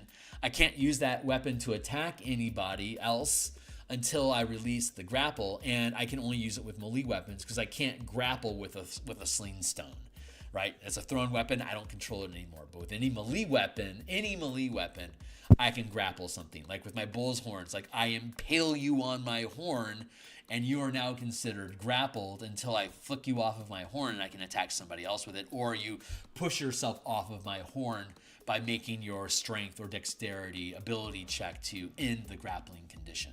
So grappling is a mastery now that isn't associated with any specific weapon, but if I prepare it, I can now grapple as part of an attack with, like for a monk, for instance, that's super useful. Any character that I have proximity effects or control effects, grapple as a mastery doesn't cost me anything to use it, and it becomes very effective as a part of an attack. So we don't have a separate list for masteries and fighting styles, because at first level, if I didn't want to mess around with mana, I could just learn 4 fighting styles, or 4 masteries, or 4 powers that expend mana, or any combination in between. And that's actually appropriate for what the fighter gets. A fighting style, 2 weapon masteries, and there you go. We give you the extra, so you could get what the fighter would normally get, 2 masteries, a fighting style, and then as a kicker, you get a free power. And at first level, since you only have 1 mana, why not make it a first rank sustained power? So you turn it on and it stays on for the rest of the day, and you don't have to worry about not having a mana pool because you already spent it on your sustained power, if that's what you wanted to do. So again, you could use the fighter as written in the player's handbook and not make any changes to it other than the weapon masteries and the fighting style exception. But otherwise, you could run the fighter as listed without any modifications and simply add the power die, max rank, prep powers, and mana. Just these 4 lines on the table, you could add those and leave the fighter completely as listed in the player's handbook. But it's obviously strapped on. If instead you want to embrace the mana system, we've modified a number of these class features to curve into the idea that you will have a mana pool starting at first level, just like spellcasters have a mana pool at first level, so you can design the class around using mana as an ongoing resource for the character. So, martial powers, you gain mana, you get it back on a short rest. Starting at 2nd level, again, bonus actions and stuff, we're just going to go through this stuff and just look at it real quick so you have context for what the fighter can be. And then we'll look at the subclass for the Cavalier specifically, and then the bonus powers that the Cavalier gets. So, Second Wind as a bonus action, you can use it to regain. You can use Second Wind. You can use this feature to regain hit points equal to D10 plus your fighter level. No change. You can use this feature twice. You regain 1 expended use when you finish a short rest, and you get them all back when you finish a long rest. You get a 3rd at level 4 and a 4th at level 10. And then at first level, we also have Tactical Recovery. When you activate Second Wind, rather than regaining hit points, you can choose to regain mana. So at first level, you can get back 1 mana with each use of Second Wind, and you have 2 uses, and then you get another use back with every Second Wind. At first level, you only have 1 mana. And with Second Winds, you have 2 mana a pop, and then whenever you finish a short rest, you get another Second Wind back, which gives you your mana back, and then another use of Second Wind again. At first level, if you take 1 short rest per day, you have 1 mana plus 2 Second Winds, so that's 3 mana, plus short rest recovery is 1 mana, and then another use of Second Wind, that's 5 mana per long rest that the fighter gets if you decide to expend your Second Wind for Tactical Recovery instead of hit points.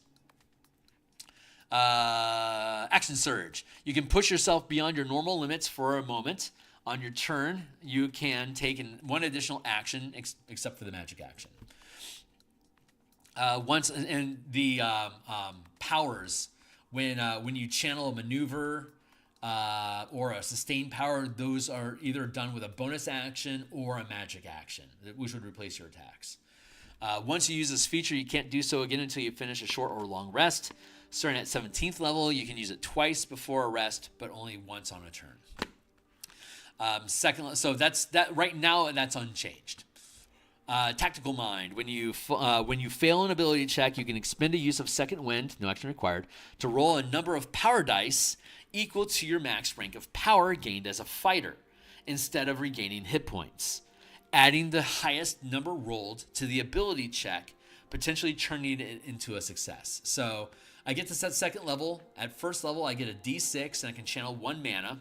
So when I use Tactical Mind at second level, instead of getting hit points back with my actions, with my Second Wind, I could roll a D6 and add that to my D20 test. At 9th level, I can channel up to 3 mana, and my power die is a D8.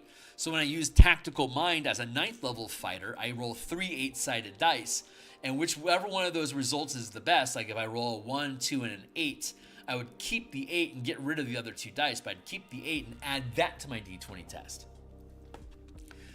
Fighting subclasses is unchanged, feats are unchanged, extra attack is unchanged, tactical shift is unchanged. Whenever you activate Second Wind with a bonus action, you can move up to half your speed without provoking opportunity attacks. Whenever you activate any use of your Second Wind with a bonus action, like for example, the tactical mind doesn't require an action.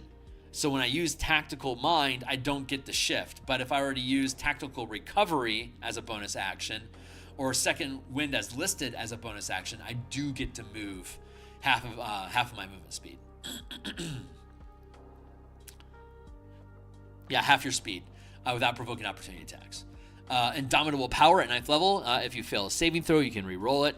And any power dice that you had rolled with a bonus equal to your fighter level. You must use the new result, and you can't use this feature again until you finish a long rest. You get another use of it at 13 and 17. That's still crazy good. The only change that we made is that, hey, if you expended mana to roll extra power dice, you get to re-roll those too. 2 extra attacks. At level 11, you get 3 attacks now instead of 2. 13, studied attacks. This doesn't change. If your attack roll missed, you have advantage on your next attack. 19, epic boon, no change. 20th level, 3 extra attacks. No change. So the real change that we have here is that we have the option of using Second Wind to generate mana for us. Action Surge gives you extra attacks. Those attacks can be expended to generate mana if you wanted to. So an 11th level fighter that uses Action Surge has a total of 6 attacks this turn. I could make 1 attack and then burn the other 5 attacks to create a pool of 5 mana. I could then also expend my bonus action at 11th level to get 2 more points of mana for a total of 7. And then I could also expend my reaction to gain an additional point of mana. So I could generate a total of, if I expend all of my attacks, a total of 9 mana at 11th level. I wouldn't have any actions to spend the mana on. So, it's iffy if that's useful or not, but I can. Speaking of could that be useful or not, let's look at reactions really quick. Because there's a number of interesting reactions with this system.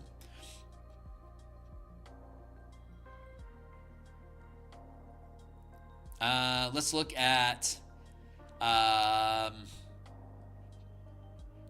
let's see, what's a fun one to look at? We'll look at, where is it? Deflection. Here we go. As a reaction to when you or an ally within reach of your melee attack are hit by an attack roll from a source, and this is a first rank reaction, so it costs 1 mana when you use your reaction to do this. As a reaction to when you or an ally within reach of your melee attack are hit by an attack roll from a source you can see, the attack is re-rolled, taking the new result. This re-roll cannot score a critical hit. So if I spend 1 point of mana I force whoever hit me to re-roll, and if they get a crit, it doesn't count as a crit. Kicker effect. If I expend one more point of mana, one mana to not, I expend.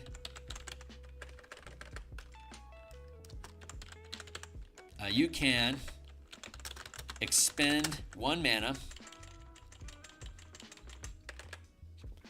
to not use a reaction when you channel this power.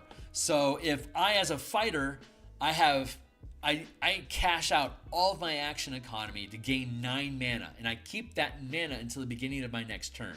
If I am fighting a horde of monsters and all I have to do is hold the line, I could, if I have 9 things hitting me, I could use deflection 9 times. If I buy down deflection using efficient power, deflection technically doesn't cost any mana, but it does use my reaction.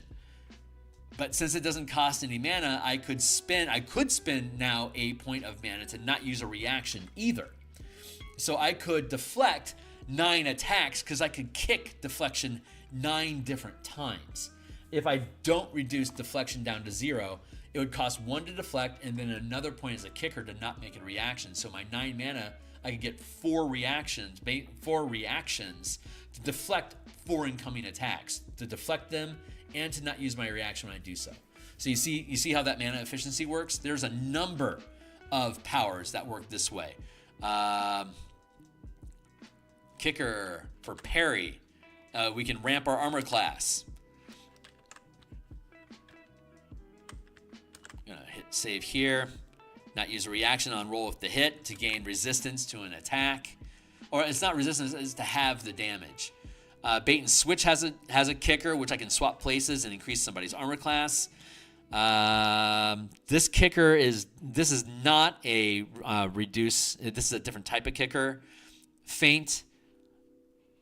Roll as a reaction to when I miss an attack, I can roll again. Potentially turning a miss into a hit that does require my reaction. I can't kick that to 0. But inspired attack. A willing creature you can see misses an attack roll. I can roll a number of power dice equal to the mana expended this way, adding the highest number rolled to the result of the attack, potentially changing a miss into a hit. And as a kicker, I can do this without expending my reaction. So if my fighter picked up inspired attack as efficient power, so it doesn't cost any mana to inspire, but it does use a reaction. If I expended all of my action economy to generate a bunch of mana, all of my friends when they attack, I could use inspiring attack over and over again without actually using any action economy, just burning my stack of temporary mana to give everybody extra dice of damage or extra dice to their attack roll to be able to make sure they win. That is a way to be a real Warlord commander without having to have a Warlord commander dedicated class. You could make a Warlord that automatically gets these powers, but anybody could do this.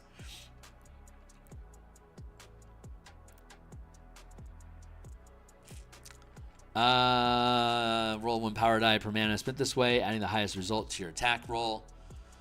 Inspired kicker, you can expend 1 mana to not use your reaction. Inspired effort, you can expend 1 mana to not use a reaction.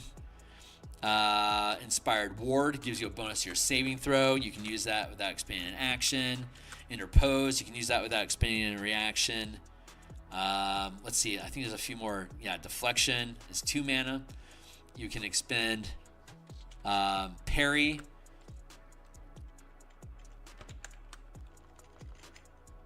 And roll with the hit.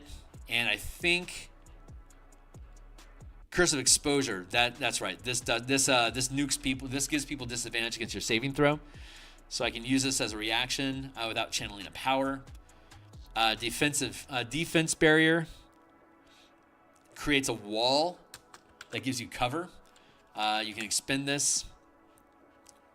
And Fate Spinner, as a reaction to when you or a creature you can see makes an ability check, attack roll, or saving throw.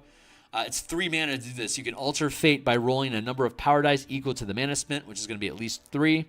You can choose to either increase or decrease the result by the highest power die rolled. and I can expend 1 mana to not use a reaction to do this. So I could Silvery Barbs the hell out of people. It's going to cost me 4 mana to do it, but I can do it repeatedly if I wanted to, burning through my mana pool to do so if I wanted to. If that's what I need to do. By the time I get access to this at 9th level, there might be instances where I want to do this, so we made that option available. Attacks we don't make for free. Normally when we allow you to expend mana to not use a reaction, in every instance here, it's a die roll that it modifies a D20 test, either an attack roll, a saving throw, or an ability check that either you or an enemy makes. It doesn't modify the damage. It doesn't modify the number of attacks you get. It doesn't give you extra attacks. It just modifies the die roll to see if you're successful or not. Hey, what's going on? Hey, DG. Hi there. This seems interesting. I've seen. Hold on. I want to make sure I'm not being clipped here. This seems. I'm gonna reduce this here and get this window out of the way. If you check out, this is the Martial Power system, and right now what I'm doing is I've already translated all of the subclasses in the game to use this mana system for martial characters, but there was a new UA that came out this week, so I'm now updating the subclasses with the new UA tech. This document that I'm using, it's read only for people, but you can read it right now if you want to. Here's a link to it in the description, Martial Powers and Color Mana System. Here's the UA that I'm referencing. This is all built off of the Magic the Gathering 5-color mana system that I created on the DMsGuild that converts Magic, the D&D 5e spell slot system into Magic the Gathering color mana. If you go back to the beginning of the stream, I walk through and describe how that mana system works for spellcasters. The Martial Power system, again, if you go back to the beginning of the stream, I walk through all this stuff, so you can look at all these things for free. But if you do, the Martial Power system, once it's published on DMsGuild as well, we're playtesting it right now on my Discord server. I'm going to be starting up a new round of playtesting, I think in December. So if you're interested, join my Discord server and volunteer to be a participant, and I'll give you a free copy of it when it publishes, as a reward of being an active participant with me. And I'll run games and stuff like that with this. But as I explained at the beginning of the session, we gain all marshals gain a mana pool similar to spellcasters do. Half-casters and all the martial characters, everyone in the game using the system is now using the same spell point system as a base resource available to their class. Marshals use mana differently than spellcasters do. If you gain a rank in channeling power, you gain nothing from spellcasting. Full casters, when they gain a level of spellcasting, they get nothing from channeling. Half casters, paladins, rangers, and artificers can use both their spells and powers with their mana pool. They can do both of them at the same time or in combination with each other if they want to. So you have these two lanes, and the half casters straddle both of them. This allows for very fluid multi-classing. All the marshals and half casters progress channeling, the same as full casters progress full casting. Half casters still gain only half credit for spell casting, but gain full credit for channeling. All of the classes are based off of half casting, so from level 1 to 5 and level 1 to 17. And we get the power die, which is like a superiority die, martial arts die, bardic inspiration die, so that when we spend mana, we add these dice to either add them all up to deal extra damage on attacks, or we take all the dice that we roll and keep the best result to modify our ability check. So like if you are trying to spike an ability check, your bard could give you a point of inspiration for you to spend for an extra d10, or you could use your own power and spend mana and roll like say 3 8-sided dice and keep the best result. And the way that the system works is that bless, inspiration from bards, and different powers and exploits, they don't stack. So we're trying to stay inside of the bounded accuracy curve of the 5e game engine, where easy is you've got basically 5 ranks of difficulty 10, 15, 20, 25, and 30. Nothing goes beyond a DC 30. That's your cap in the 5e game engine. So if you get Bardic Inspiration from the Bard, you don't need to spend any mana to ramp your dice because you got a free point from your Bard. And the Bard can get more mana, can get more Inspiration dice by expending their mana pool. So like a Bard, which is listed further down in the document, a Bard could literally spend their entire mana pool just generating and handing out Inspiration dice during the course of the adventure and not cast spells ever. If you wanted to be a martial Bard, you can just dump all your mana into Inspiration and gain different uses of how Inspiration can be modified. Similarly, a martial character could gain Inspiration options that allow them to do a piece of what Bardic Inspiration can do, but more parceled. Like, I can give you a boost to a saving throw, or I can give you a boost to your ability check, or I can give you a boost to your attack roll. But these are reactions that I spend mana on to do in the moment. So if I wanted to really ramp your attack ability, I could spend 3 mana for an inspired attack. Say I'm 9th level, I'll give you 3 8-sided dice, and you'll keep the best 8-sided die and add that to your attack roll, maybe getting a really good result getting a really result from that. So there's a little bit of a risk and reward with it. Like after 3, like you're not likely to need to spend 5 mana at 17th level to roll 5 10-sided dice, because after 3 dice, you're probably going to get something above 6, unless you're really unlucky. So you can parse out how much mana you're spending when you're trying to spike your own ability dice. And this gives you flexibility to be able to be more effective during exploration with different mobility powers that you can get access to, different perception abilities, and your ability to gain access to skills on the fly by spending mana to become skilled in that ability, and then spend mana again to be able to ramp the results or gain advantage or even expertise in skills that you acquire, so that you're more capable of succeeding at tasks that you're performing outside of combat as well. So it's mostly a game engine for combat and exploration, because Social Pillar doesn't really require you doing anything. It's normally just conversation stuff. So, but that's the system. So right now, since we're about to look at the Cavalier, I just walked through the benefits that the fighter gets. Where was that? I need to go back to that. Here we go. Yeah, we just walked through how the fighter is modified.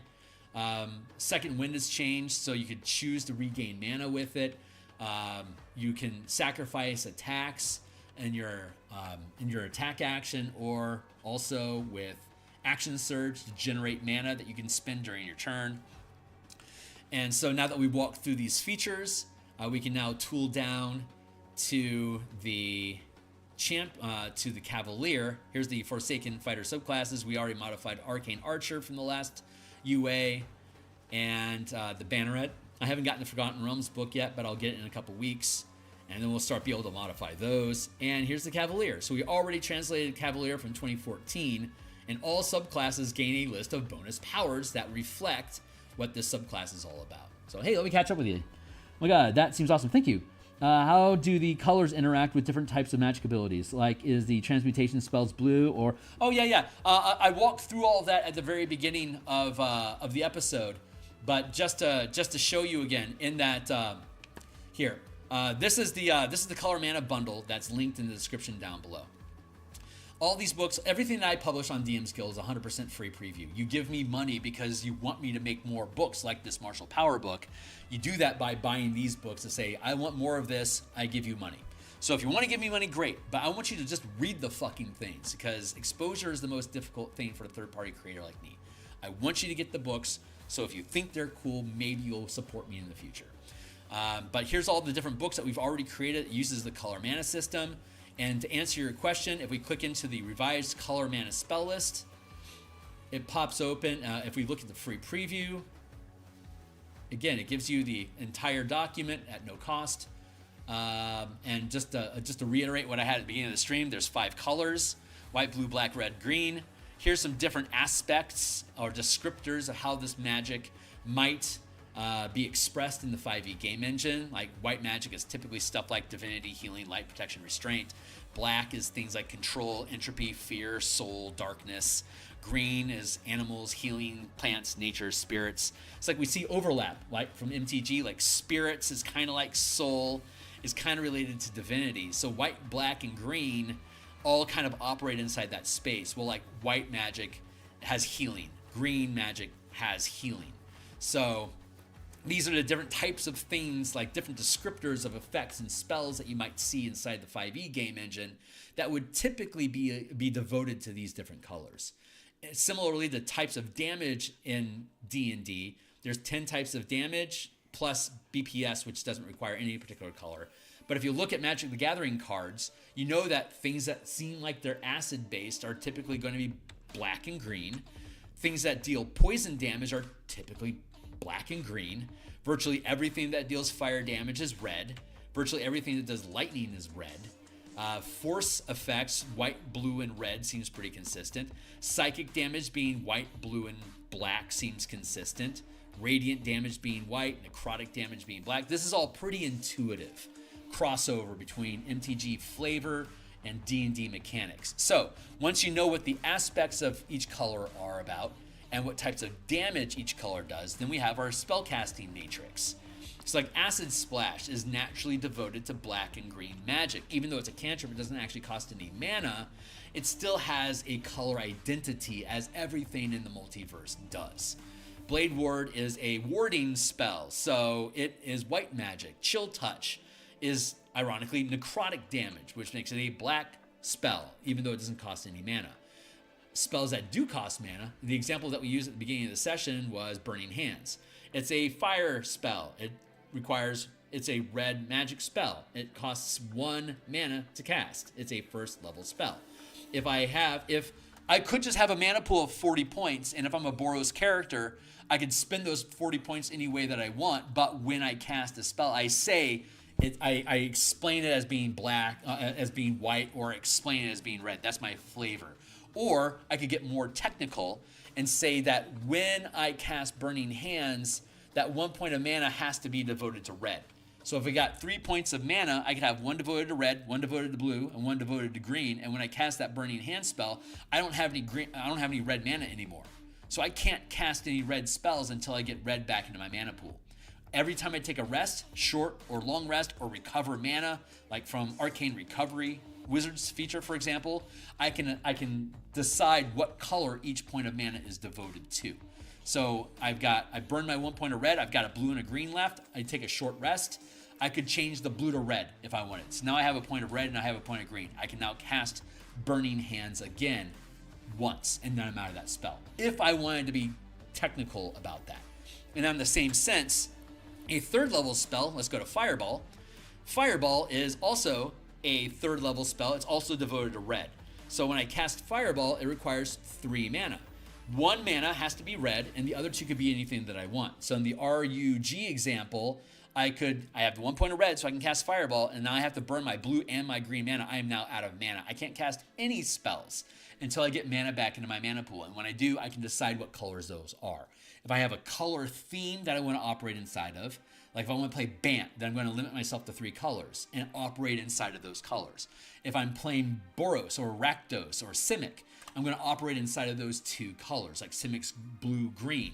The only mana to stay straight with my narrative of my character's role-playing, I'm only going to use blue and green magic. If I'm just using an open pool and I've got 10 points of mana and I throw a Fireball, I'm going to the Fireball is going to do what the Fireball does, but I'm going to describe it in a Simic sort of way with a blue-green twist to it. Or if I want to be hard magic about it, I only have blue and green mana because I'm Simic, but Fireball is red. So how do I cast Fireball? Well, I could either research the spell so that for my Simic character specifically, Fireball is no longer red, it is now green. And if I wanted to instead, if I'm on the fly, when I prepare my spells, I could prepare Fireball as a red spell and I don't have access to it, and then I can prepare it again so that now it is green. So now I can use green mana to cast Fireball. It will reduce the amount of spells that I can prepare at any given time, but I can sculpt my mana pool to be the colors that I want and the spells I can cast as I want. And that's an option. The default is you have a mana pool and you just describe it however you want. But if you want to get really hardcore about it, you can devote each point to a specific color and then build your mana pool and your spell selection like a deck of cards in Magic the Gathering. The land cards is your mana pool, and the spells that you add to your deck are the spells that you prepare as your character. martial power characters never have to devote mana to a specific color if they don't want to. They're always narrative because you're generating mana for free by expending action economy. If I don't use my bonus action, I could get like 3 points of mana for free. So I get that, and then it goes away at the beginning of my next turn. So if I was using a mana system, I could just be constantly generating mana. This is red, this is red, this is blue, this is red, this is green, this is red. It wouldn't matter. So we just leave it in the narrative space, and martial characters just say, I'm Boros. So I'm always going to express things as white and red effects with like fire, radiance, lightning. That's my jive. So if I wanted to stay true to my character, I wouldn't really be using cold damage. I wouldn't be using acid damage. I'd be using radiance, lightning, fire, and force damage because white and red. So that's the idea behind how the mana system works. So again, all this stuff is free for you guys to look at. If you just want to follow the link down below, I just want people to see these things. There's not enough MTG D&D crossover. This is something that Wizards could have done if Wizards wanted to, but this is way outside the scope of what the 5e WOTC books publisher designed to do. So as a couture designer, I delve into interesting spaces, and these are the ideas that we come up with. Hey, Steve, it's great to see you, my man. So that's the mana system. I'm playtesting this stuff. I'm going to be doing Strixhaven Mage Tower PvP sport. We built a PvP combat sport out of Strixhaven's Mage Tower, which leans into martial power characters. Like now your barbarian has a reason to go to Strixhaven, not to learn how to cast spells, but how to control mana. Since all characters and creatures in the game now are built around color mana as their theme of existence, Strixhaven as a university, as a university, teaches its students how to use their mana pool on how, like Prismari would have like monks, rogues, bards, and barbarians as passion, expressing passion and energy. So their Strixhaven, their Mage Tower team might have bards, monks, and barbarians on their team using martial powers and spells together to be able to score points against the enemy team using 5e combat action economy. That's the next playtesting that I want to do on my Discord server, and I'll either do it Monday night, Thursday night, or Saturday morning like this, because I stream game design on Mondays, Thursdays, and Saturdays, minus whichever day it is that I'm playtesting. So I'm generally in playtesting one day a week, and then doing game design about that playtesting and stuff on the other days. So anyone that's interested in playtesting, join my Discord server down below, say hi, muck it up with us, and in a couple weeks we'll start building teams using these systems. And anyone that wants to participate, I'll give them a copy of the book as playtesters. So that's where we're at. And having said all that, we got through the fighter, and now we're looking at the Cavalier. So let's go into the Cavalier document here. And this will be the last thing that we do today. So yeah, it's 12 o'clock. We should be able to finish the Cavalier the next hour, and then I'll cut for the day, and we'll be back. We'll be back on Monday to work on Spelljammer and our Spelljammer Eberron Mecha Kaiju combat campaign that we're going to be running using Storm King's Thunder XCOM style. So for now, Cavalier. Let's kick over to here. Bonus. Okay, so what we want to do first is we're going to look at the bonus powers last. So we're going to start with what features did we have from 2014 that we translated into the mana system, and what changes have they now introduced into the Unearthed Arcana to modify these for the 5e24 game engine. And anywhere that there's contradictions, we'll modify these new changes to reflect how the mana system works for martial powers. And again, you can just use the fighter out of the book as listed and just strap on the mana system on top of it and just let it run separately and not change your fighter at all. But if you really want to lean into mana, you'll use these modifications because they're designed to expend mana to give your character different options.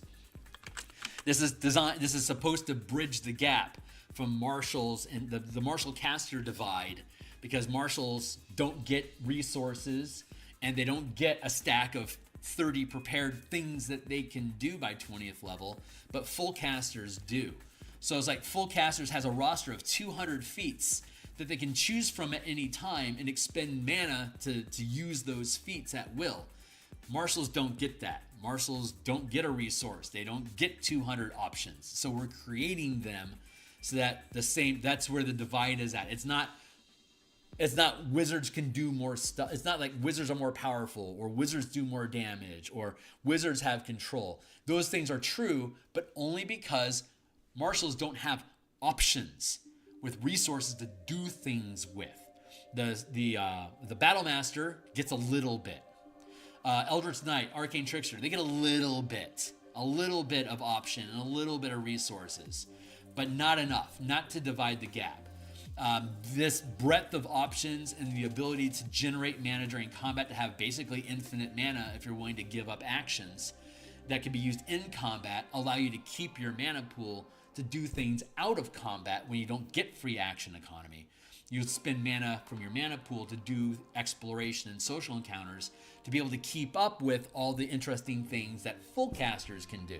So now the full casters can focus on single target shutdown, area of effect, buffing as a back support, and let the frontline martial types take the hits, not have to worry about concentration on their own shit, be able to keep things up and running, and be able to deal out lots of single target damage, or to be able to create zones of control to act as defense barriers against the backline, be a warlord play style. Depending on what powers it is that you choose, you can specialize how your character operates, and you can change prepared powers on a long rest. So you can continue to adapt your character just like casters can adapt over the course of time to evolve with the adventures that you're heading towards. We're going to go fight in the lava fields. I better picked up adaptive resistance, so I'm reduced damage versus fire, and if I'm high enough, I'm going to get indestructible. So if I fall into a pool of lava, it won't kill me, for instance.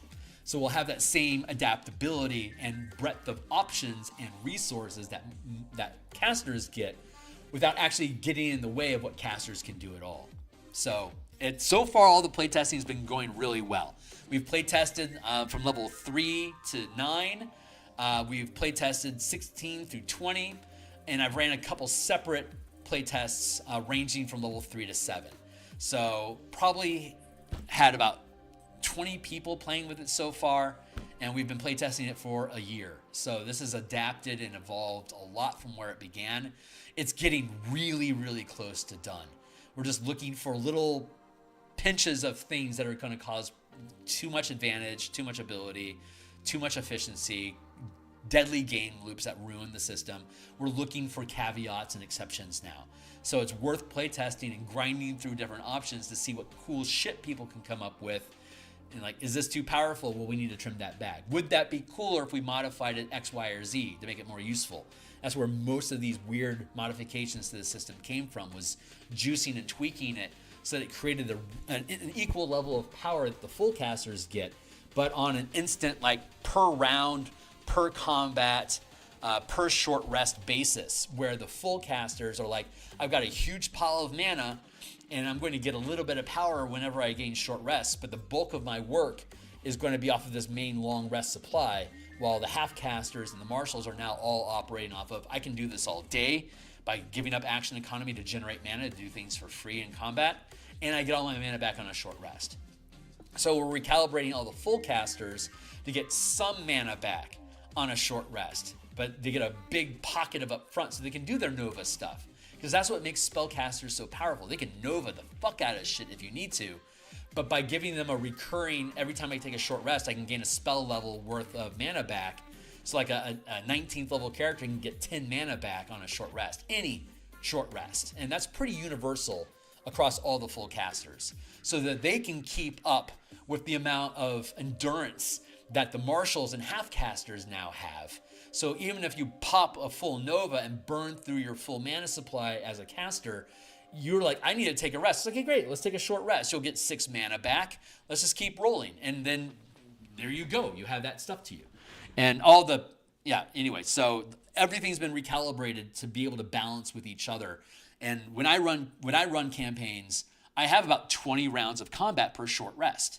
So that's a lot of fucking combat.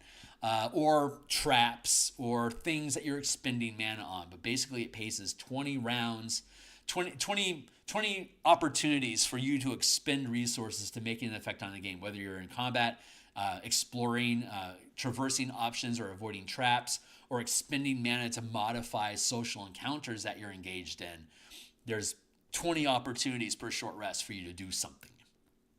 And I've been running it that way for over a year. So it's pacing out really, really well.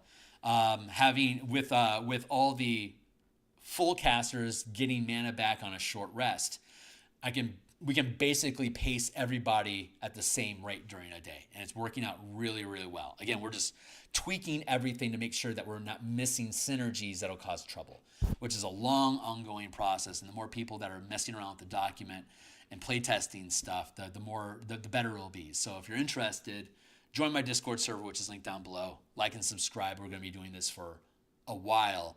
And once we actually get the playtest mechanics locked down, we'll actually be building the book. Monday through Fridays in the mornings, I do artwork for the books that I publish. So Monday through Friday in the morning, I do artwork for a book that will eventually be published. On Monday, Thursday nights, and Saturday mornings, when I'm not playtesting, we're building and designing the books that will eventually be illustrated and published. Right now, I'm using DMsGuild because Magic the Gathering is an IP from Wizards, so I want to publish the books on the DMsGuild, and then we can do things like the Book of Dimir, or Silver Quill, like the College of Silver Quill. I can make Patreon PDFs out of that stuff and provide that as free content, and then refer you back to the free books that I have on the DMsGuild that you could decide to purchase to support me or support me on Patreon, either way. Like, one of the first things we're going to publish is the Echo Knight on Patreon, because Echo Knight's not an official WOTC product.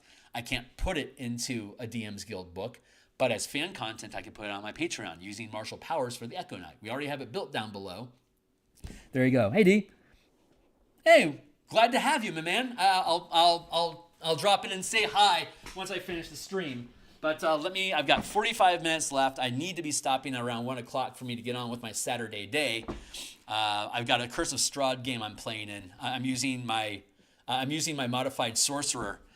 We're currently 6th level in Curse of Strahd, about to hit 7th level. And oh man, I'm playing a Divine Soul Selesnya sorcerer, using white and green magic specifically between my druid and my cleric and sorcerer spells. It's been working fantastic. I geek out about that occasionally. I'll probably rant about it again in the future. Anyway, okay, so back on task. Cavalier, bonus proficiencies, gain the skilled feat, choosing. Okay, we used to have the skilled feat available as a feat that you could prepare, but it's too efficient. It's for 1 prepared power, you get 3 skills. That's too good. We changed that into a sustained power called instant skill, which gives you when you sustain a power. We'll see it later on. We'll show you when we get there. But okay, so we're gonna modify this, choosing from animal, blah blah blah. Born in the saddle. Let's see what the proficiency bonus is here. You gain proficiency in one of the following skills. Alternatively, you learn 1 language of your choice. So we're just going to go ahead and update this. My music stopped. Hold on. There we go. That should keep it.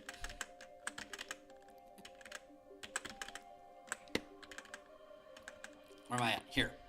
Bonus proficiencies. I'm going to copy this. Let's go to our...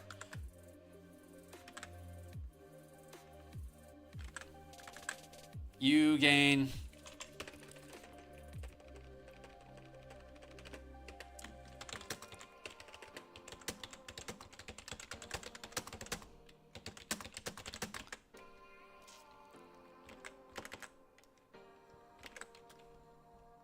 following skills of your choice.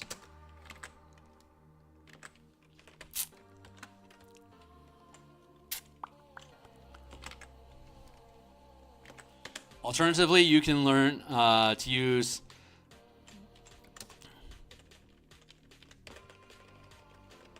you can choose to learn a language. There, simplified. Born to the saddle. That's the next one. What did we do with it, and how's it changed? So what it used to be, translated into the mana system. You have advantage on saving throws made to avoid falling off of your mount. If you fall off your mount and descend no more than 10 feet, you can land on your feet if you're not incapacitated. In addition, mounting or dismounting a creature costs you only 5 feet of movement. While mounted, the overrun bonus power applies to your mount's movements instead of your own. So let's look at Born in the Saddle is now.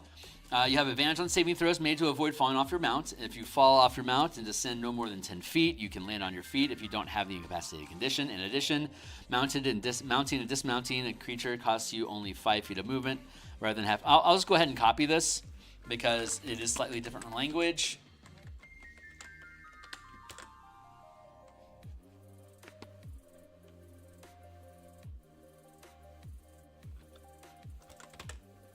Mount. And descend more than 10 feet.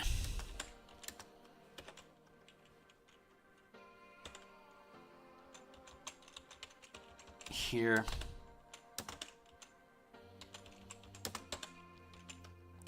And then the kicker, while mounted, the overrun bonus power applies to your mount's movement instead of your own. So we get overrun as a first rank power.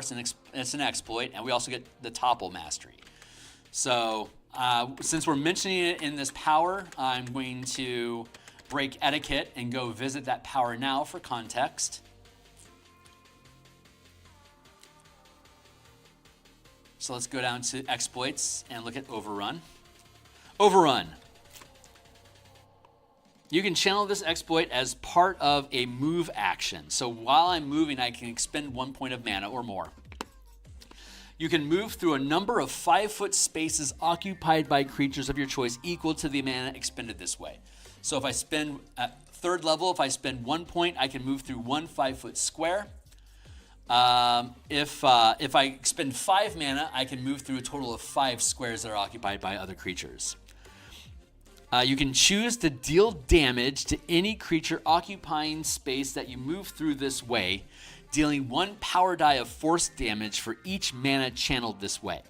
So if I channel 1 damage at 1st level, I get a d6 at 1st rank, so I'll do 1d6 damage. At 17th level, I roll a d10 power dice. If I put 5 mana into it, I'll do 5d10 force damage.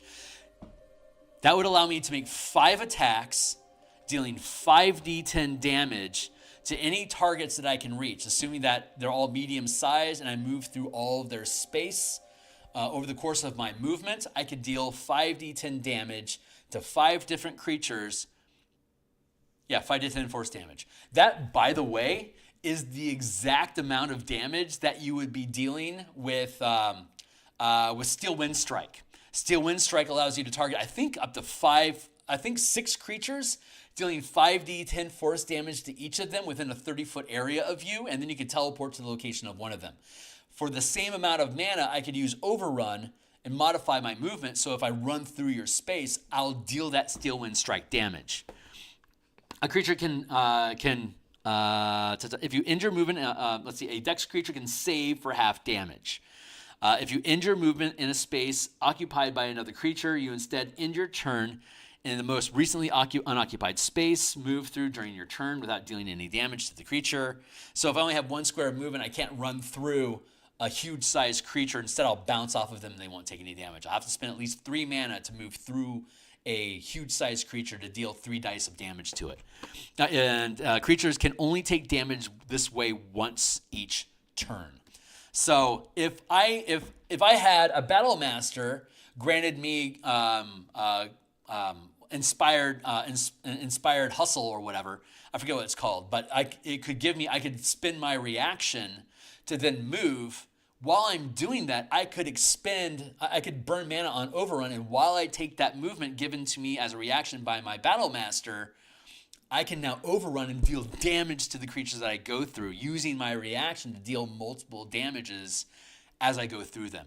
And so this power specifically here is letting me do that not while I'm on my own feet, but while I'm using my mount. So if my mount has 60 feet of movement and I put 3 mana into it, I can still hit 3 5-foot squares and deal damage to those different targets inside that 60-foot reach that my mount has. Normally, you can't do that. In Born in the Saddle. I've got an extra and. You have advantage on saving throws to move. You have advantage on saving throws made to avoid falling off your challenge. If you fall off and. Thank you. Perfect. Thank you. While mounted, the overrun bonus power applies to your mount's movement instead of your own. Okay, cool. So that one works. Unwavering Mark. Does that still exist? Yes, it does. And my music stopped again. I use Epidemic. And I have it on a shuffle. I think I've just gone through all my tracks. There. So let's just go ahead and restart that.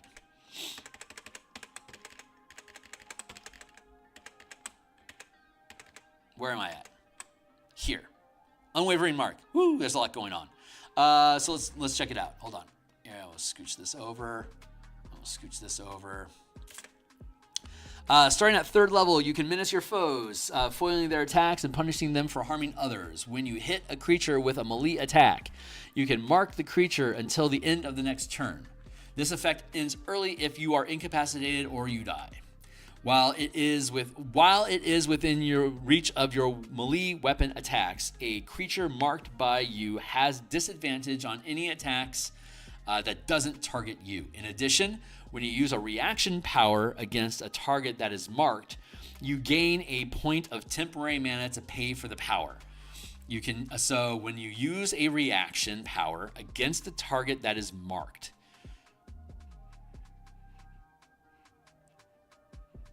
you can menace your foes following attacks. When you hit a creature, I'm going to get rid of the flavor text. Fuck off.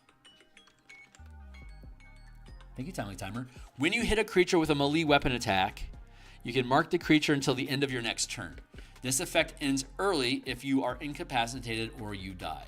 While it is within reach of your melee attack, a creature marked by you has disadvantage. And when I use a reaction power against a target that is marked, I gain a point of temporary mana to expend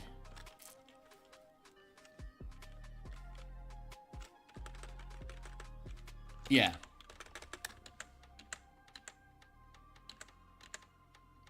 We'll just leave it like that for now. So if I mark you and then I want to do like say I get an opportunity attack against you, I now have a reaction that I can use against you. I generate a point of mana. And if I hit you with that attack and I want to do like say a Thundering Strike, I can put a point of Thundering Strike damage in, deal extra thunder damage, and then push you 10 feet as part of Thundering Strike. That becomes my reaction. When you use a reaction power against a target that is marked, you gain a point of temporary mana. What happens if we use a reaction power that is free? For example, we have, let's go to Interpose. As a reaction to when an ally within reach of your melee attack takes damage from a source you can see, you can take any portion of that damage and gain resistance to it.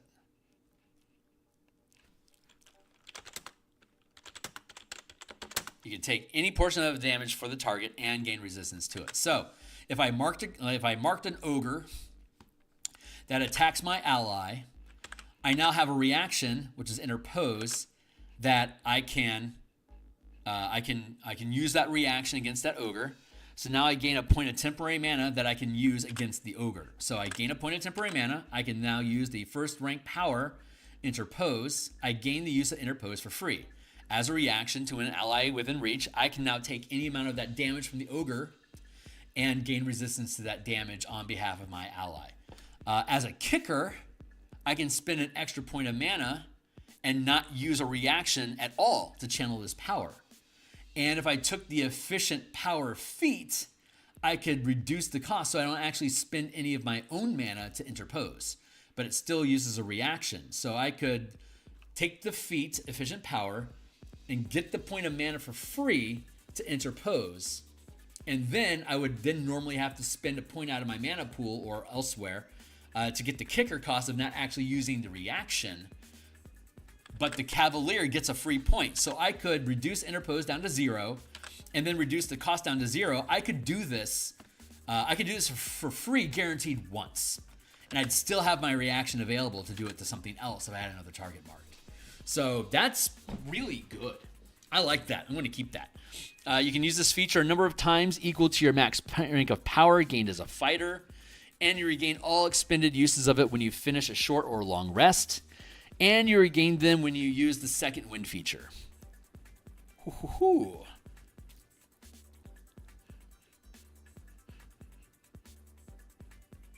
When you use when you expend a bonus, and you regain them when you expend a bonus action to use the second wind feature, because like the tactical mind expends second wind without using an action, but tactical recovery for regaining mana and the typical use of second wind to get hit points back do use a bonus action.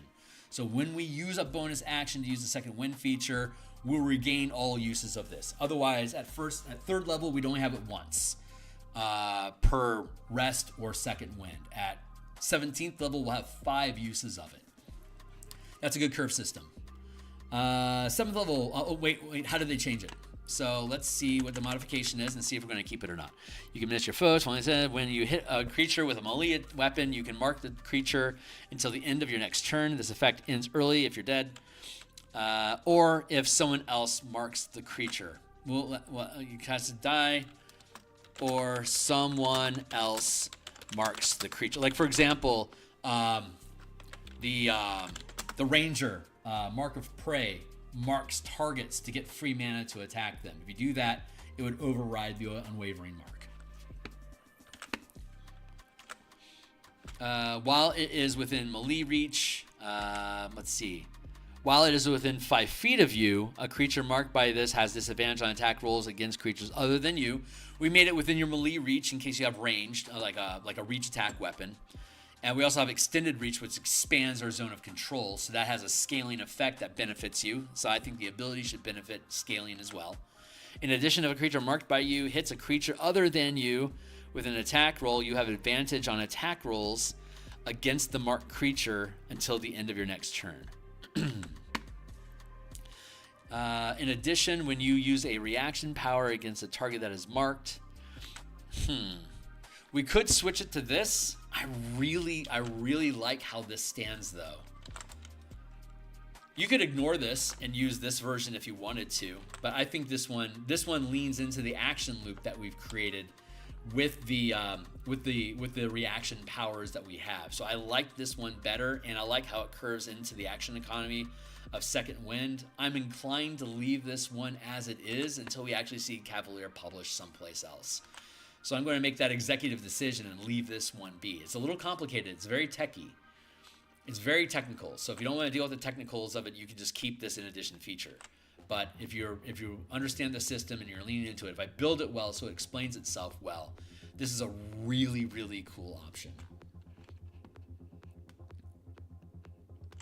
Let me fix my windows here a little bit so they aren't blocking text.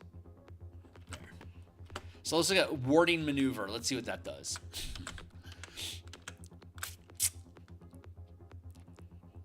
One, two, there we go. Warding maneuver, 7th level, you learn to fend off strikes, your mount, other abilities. If you're on a creature, I'm going to get rid of this. If you or a creature you can see within 5 feet is hit by an attack within reach of your melee weapon, you can roll a power die if you're wielding a melee weapon or a shield. Add the number rolled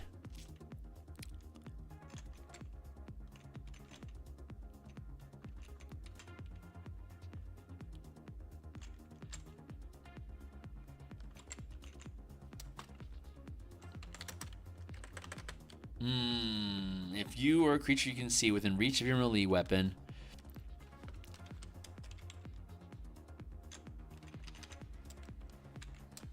within 5 feet or the reach of your melee weapon, whichever is greater,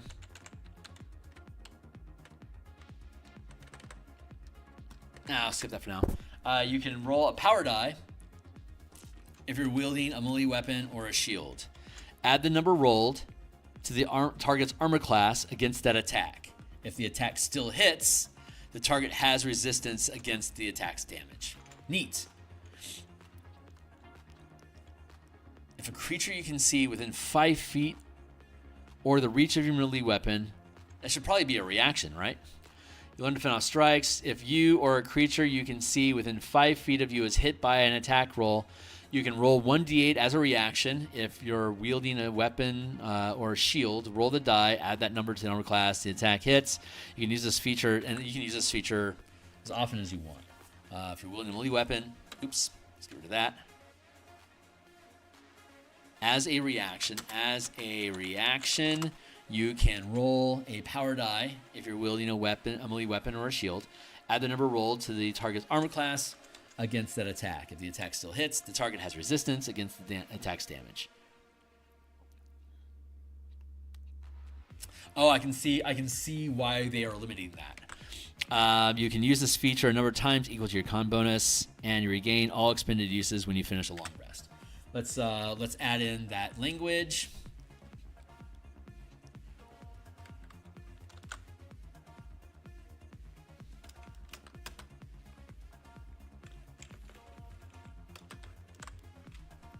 And we can use this feature a number of times equal to your max rank of power gained as a fighter. At 7th level, it's twice. And you regain all expended uses of it when you finish a short rest or long rest. And you regain them when you expend a bonus action to use the second wind feature. You can use this feature a number of times equal to your max rank of power gained as a fighter, and you regain 1 expended use of it when you finish a short rest.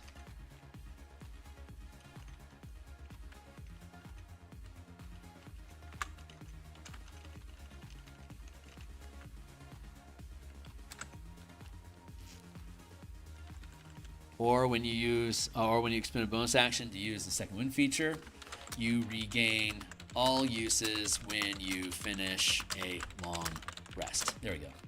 10th level, hold the line. Creatures provoke an opportunity attack from you when they move while within your melee weapon's reach.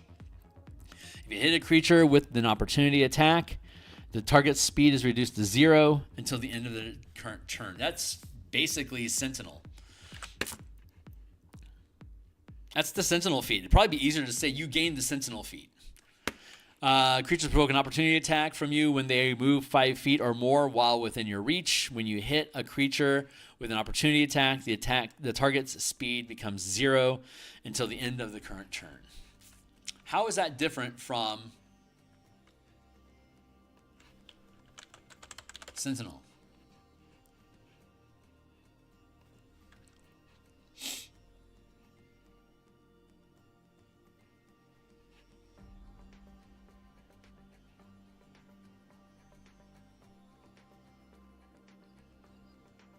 Sentinel.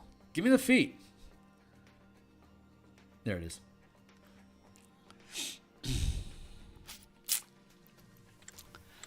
Guardian. Immediately after a creature within 5 feet of you takes the disengage action or hits a target other than you with an attack, you can make... Oh, yeah, it is a lot. Yeah, okay, it is different. Okay, that's important. So, cool. I actually want to leave that open for reference.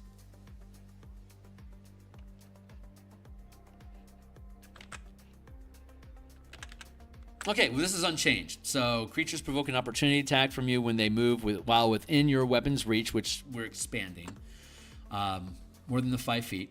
And if you hit a creature with an opportunity attack, the target's speed is reduced to 0 until the end of the current turn. Is that how it says? Until the end of the current turn. Cool. And that one works. So 15, starting at 15th level.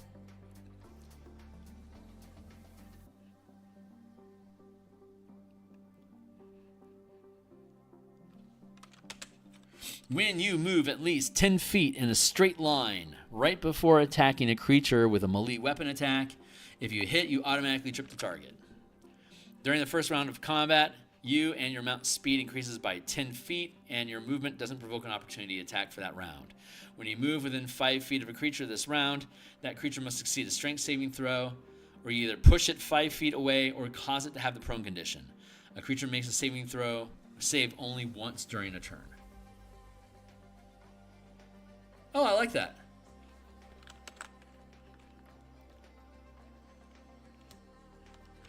I actually like this better, so I'm happy to switch that.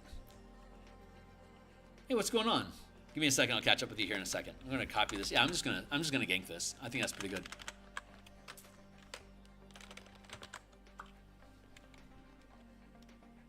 Yeah. Yeah, right on. Yeah, I'm pretty content with that feature.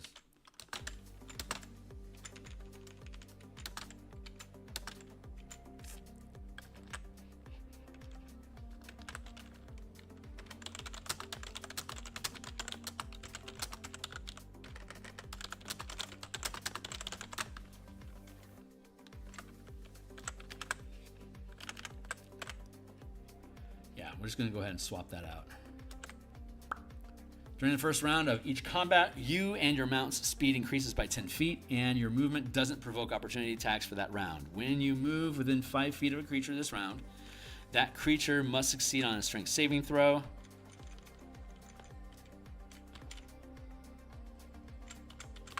Or you either push it 5 feet and...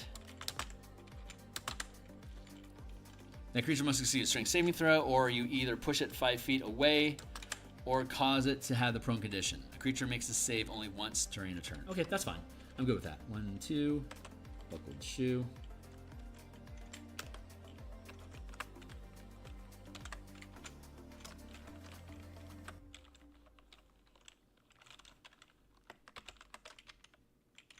And Vigilant Defender. How does it read currently? In combat, you get a special reaction that you can take once on every creature's turn except your own. You can take this reaction only to make an opportunity attack if the creature provokes one, and you can't take it on the same turn that you take your normal reaction. That's pretty straightforward. Let's see if that remains true. In combat, you gain a special reaction that you can take once on every creature's turn, except your own. You can take this reaction only to make an opportunity attack, and you can't take it on the same turn that you take your normal reaction. So I could use this at the same time as I use like Inspiring Strike or Inspiring Ward or Feint or something that allows me to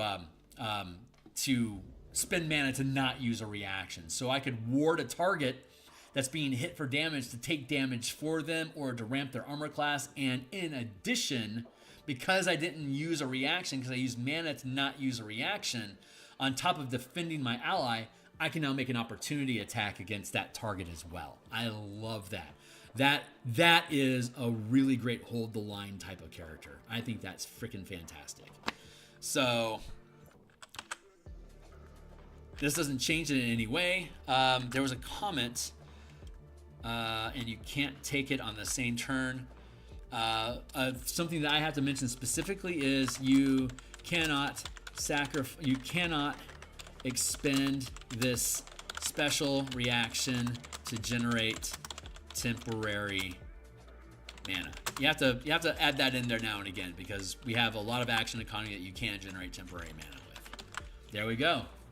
And here's the Echo Knight that we built that will be on my Patreon once we get the formatting on stuff and all that, all the blah blah done. But okay, so let's take, we have a little bit of time left. Let's go ahead and look through our bonus power list so we know what these things do, and then we'll call it a wrap for the day, and we'll pick up with the rest of the subclasses probably next week.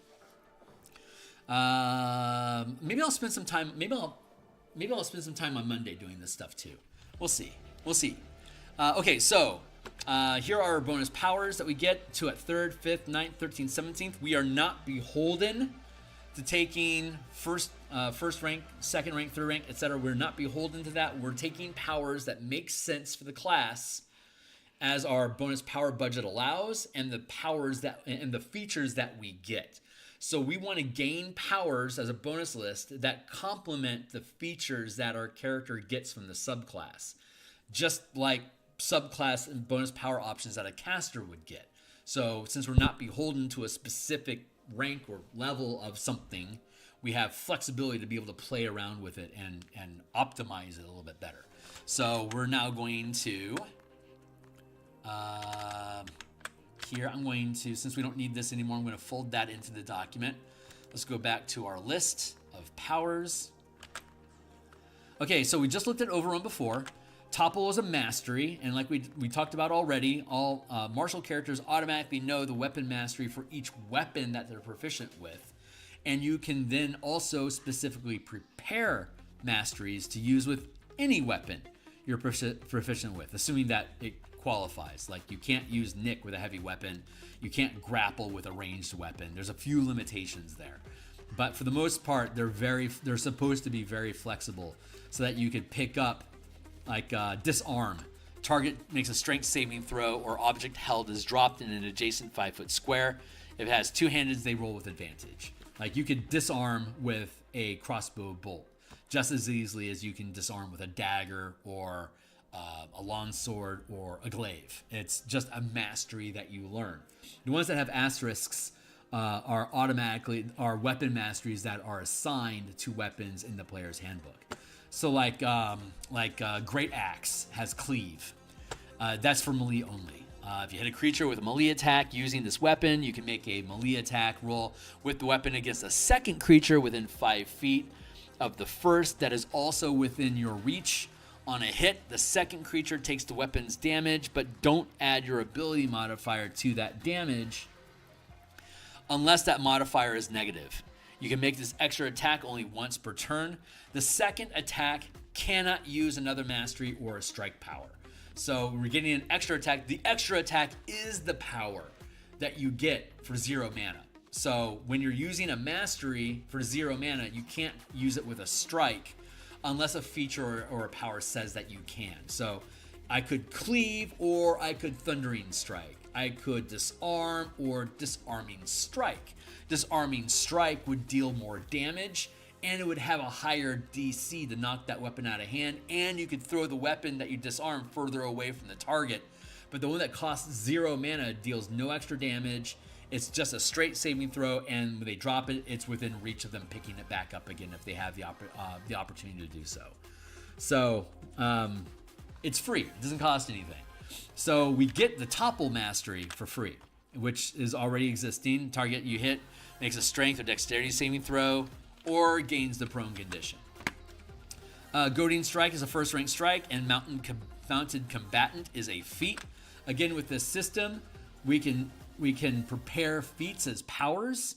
When you do not gain the you do not gain the ability modifiers that are associated with that feat, and it doesn't have any prerequisites either. So I could prepare Sentinel, Polearm Master, and Slashing feats as powers, but not until I'm 5th level. So or have access to 2nd rank powers. If I multi-class like Fighter 3, Paladin 5, I wouldn't be able to gain those feats until 8th level, because 3, 5, 5th level is when I get access to them. Origin feats and fighting styles I get at 1st level. General feats I get at 5th level when I can channel 2nd rank powers. And then epic boons I can get when I can channel 5th rank powers at 17th level. So I can get epic boons sooner than 19th level, but only a small list of boons that are appropriate for martial characters. So we know what the Topple Mastery is. We're looking at the Mounted Combatant feat. So let's go to, I knew I'd need this. Let's go to Mounted Combatant.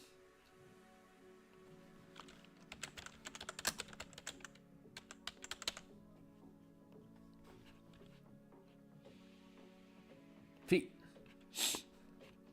Mounted Combatant. We ignore the ability modifier because we get it for free. Mounted Strike. While mounted, you have advantage on attack rolls against any unmounted creature within 5 feet of your mount that is at least one size smaller than the mount. That's good. Leap aside. If your mount is subjected to an effect that allows it to make a dexterity saving throw to take only half damage, it instead takes no damage if it succeeds on the saving throw, or only half damage if it fails. For your mount to gain this benefit, you must be riding it, and neither of you can have the incapacitated condition. And then Veer. While mounted, you can force an attack that hits your mount to hit you instead if you don't have the incapacitated condition. And that doesn't require any kind of reactions at all. While you're mounted, by the way, any reaction powers that are active, you could use with your mount instead, like to increase its armor class, or to inspire it to gain an extra die on an ability check, saving throw, or an attack throw. All sorts of various reactions that we could dump into our mount to have it perform better, because it's considered a creature within, well, you're riding it, so it's obviously within 5 feet, it's within range. So Mounted Combatant, great spell, great feat. Thicket of Pain is a second rank sustained power, and Freezing Strike. So let's look at those. Thicket of Pain is going to be the next one we find, so let's go look at that one first. It's a second rank sustained power. And again, a 5th level character can sustain up to 2 mana at a time. It could either be a second rank power or 2 first rank powers. You can stack them. They don't require concentration, and they remain active until you are incapacitated. If you are sustaining powers when you take a short rest, you do not gain the mana back that you are sustaining, because you technically haven't expended that mana yet. Not until you end the ability is the mana expended. It's tapped while you are sustaining that power. So if I am sustaining 3 ranks of power at 9th level, I've tapped 3 mana to sustain aura effects on my character. When I dismiss those powers, that's technically when the mana is expended. And then I drop all the sustained powers. And again, if I'm sustaining powers, that reduces the maximum spell level I can concentrate on. So a 9th level ranger can cast 3rd level spells and channel 3rd rank powers, or have up to 3 ranks of power sustained. If I'm sustaining 2 ranks of power, like for Thicket of Pain, I have 1 channel open, I can only maintain concentration on a 1st level spell. If I want to get a 3rd level spell, I then have to drop my 2 sustained powers and my concentration on my 1st level spell to then be able to get access to concentrating on my 3rd level spell. A ranger could concentrate on 3 1st level spells at the same time using this system, but that uses the color mana system on the DMsGuild, and that continuously raises the DC of your concentration saves. And anytime you make a saving throw, if the result doesn't equal to your concentration check DC, you lose concentration even if you succeed on the save. So it's very harsh to stack concentration effects onto your character. It's a massive risk-reward system, but it's super fun. Super fun to do. Thicket of Pain, that's what we're looking for here. Second rank, so it requires 2 mana to activate. While this power is sustained and you are not restrained, stunned, or paralyzed,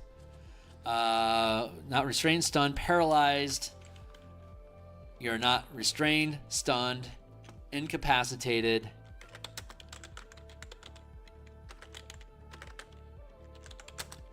or paralyzed, that's the proper language. Movement within reach of your melee attack is difficult terrain within range of your melee attacks. So whether it's your unarmed attack, your weapon attack, or a weapon with reach. Anything that's within reach of your melee attack is difficult terrain, and any creature that you can see that begins its turns or moves within reach of your melee attack takes 1 power die of weapon damage. When you sustain this power, a creature takes damage this way only once each turn. When you sustain this power for 4 mana, the damage increases to 2 power dice. So at 5th level, when you get this, it's only a d6. But anybody that's within reach of your weapon, that walks within range or starts within range of your weapon, automatically takes d6 weapon damage per turn.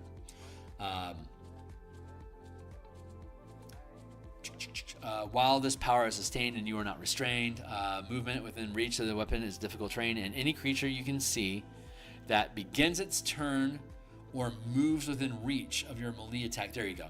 A creature can take damage this way only once per turn. So if it moves within reach of your weapon, it takes damage, but it's going to end the rest of its turn. If it's moving around inside of your area of effect, it won't take it again. Just like Spirit Guardians works. And I can sustain it for 4 to do 2 power dice. And by the time I can do 4 dice, I'll be doing 2d8, and at 17th level will be 2d10. So, Thicket of Pain.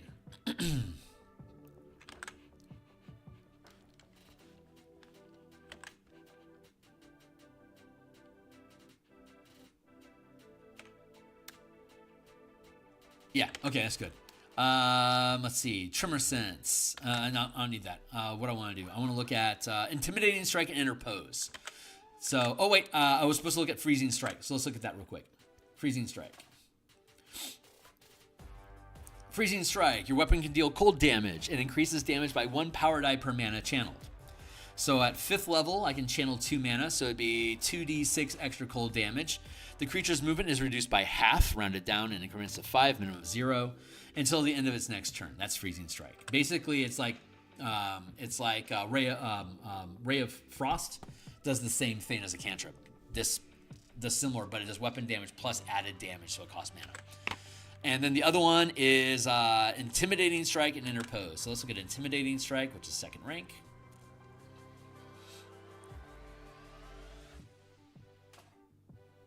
Oh, it's 3rd rank now. We pushed it. Perfect. And Provoking Strike is also 3rd rank. And it's right here. It's right next to it. So we may as well look at both of them. And then we'll look at Interpose and Rally. So Intimidating Strike. Your weapon can deal psychic damage and increases damage by 1 power die per mana channeled. The creature is frightened of you until it can no longer see you or you are incapacitated. The creature can attempt to end this effect by succeeding a Wisdom saving throw at the end of each of its turns. Strike effects last for 1 minute. If they can't save their way out of it, it ends after a minute regardless. But most effects can be ended. They're either 1 round effect and then it's over, or it lasts up for a minute and they can save at the end of each of their turns to try to end the effect. And then Provoking Strike is you can also deal psychic damage and increase damage by 1 power die per mana channeled. The creature must use its actions or attack. Provoking Strike. It must use its actions to attack you or target you with spells and effects until it can no longer see you or you are incapacitated. The creature can end this effect by succeeding an Intelligence saving throw at the end of each of its turns. Creature's immune to Charm, save with advantage. So if you're going to use Provoking Strike, kind of like the upgraded version of Goading or Compelled Duel spell, this forces things to attack you if they can. So you become the target of their attacks. If you can kite them, they're basically going to waste their action time attempting to attack you. So it's a useful thing to do, and then they can save their way out of it at the end of each turn.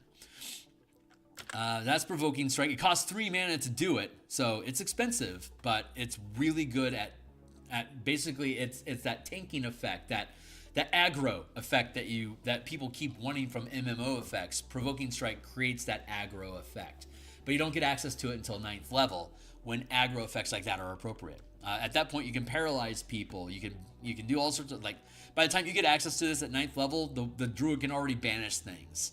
So this is hardly overpowered to be able to provoke and force aggro like this, but they can get out of it with an Intelligence or a Dispel Magic. Interpose. Let's look at that as a reaction, and then we'll look at Rally as a maneuver. So I think we already looked at Interpose. Let's look at it again. 1st rank power, reaction, Interpose.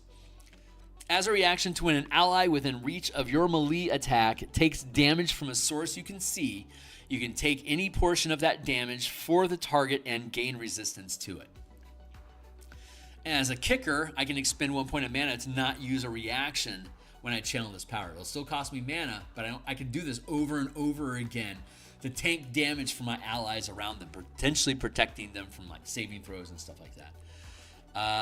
Interpose. Rally is a maneuver, 1st rank. Rally.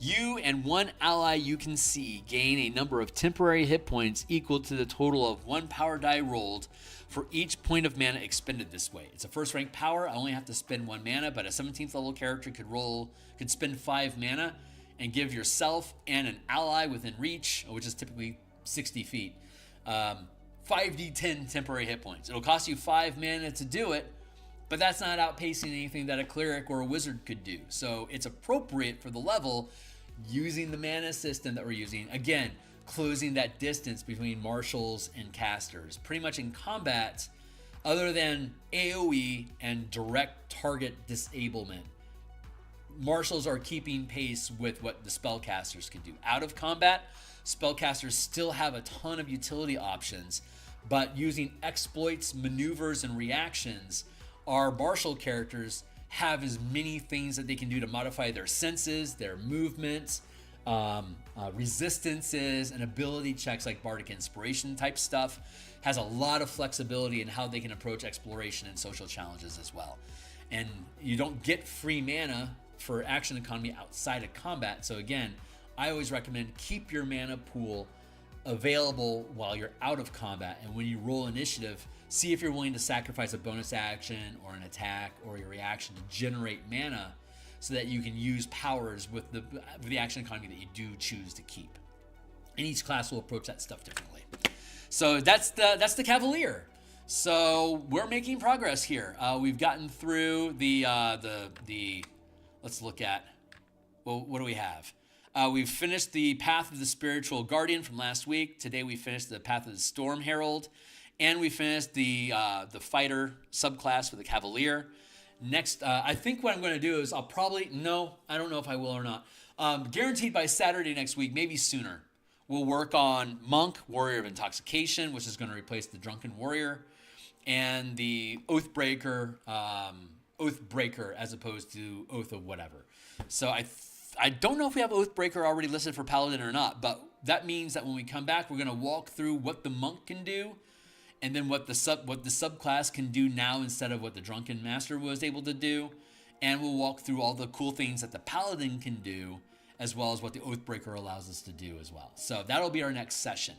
I will be back. I'll be out for the rest of the day playing some Curse of Strahd tonight, and then I have family time on Sundays, so I'll be offline tomorrow.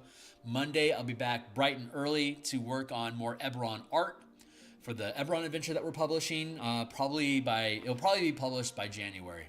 And then Monday night, we'll work on the Eberron Spelljammer Gundam Kaiju Bastion campaign that we're building to run on my Discord server, probably starting in February. So anyone that's been checking this stuff out, thanks a lot for hanging out with me. Like and subscribe if you want to see more of this, or you want to see my artwork in the morning, get pings. Join my Discord server if you want. If you want to support me further, you can purchase any of the books that I have listed down below. I get a large portion of the money that comes from those. You can follow me on Patreon if you want. Once these books are published, we're going to be doing a lot more on Patreon. You'll be hearing a lot more about that. So jump in now if you want, or hold off until then. But I really appreciate everybody. And, well, hey, what's up, Fernando? No worry, man. Yeah, I'm doing Saturday for the next few weeks until December. We're going to start up a new playtest in December. And until then, Saturday mornings, I'm updating the martial power system with all the observations that we made from the playtesting. Plus, we have this new UA stuff that's allowing us to update stuff. So a lot of fun stuff going on here. It's getting really, really good. I'm really happy with almost everything that we have for the powers now. We're now just going through classes and subclasses to make sure there's nothing broken synergistically. So, yeah. Hey, Deej. It's nice to meet you, my guy. Thanks for hanging out. I really appreciate it. Thanks a lot, guys. I'll see you on the other side. Cheers.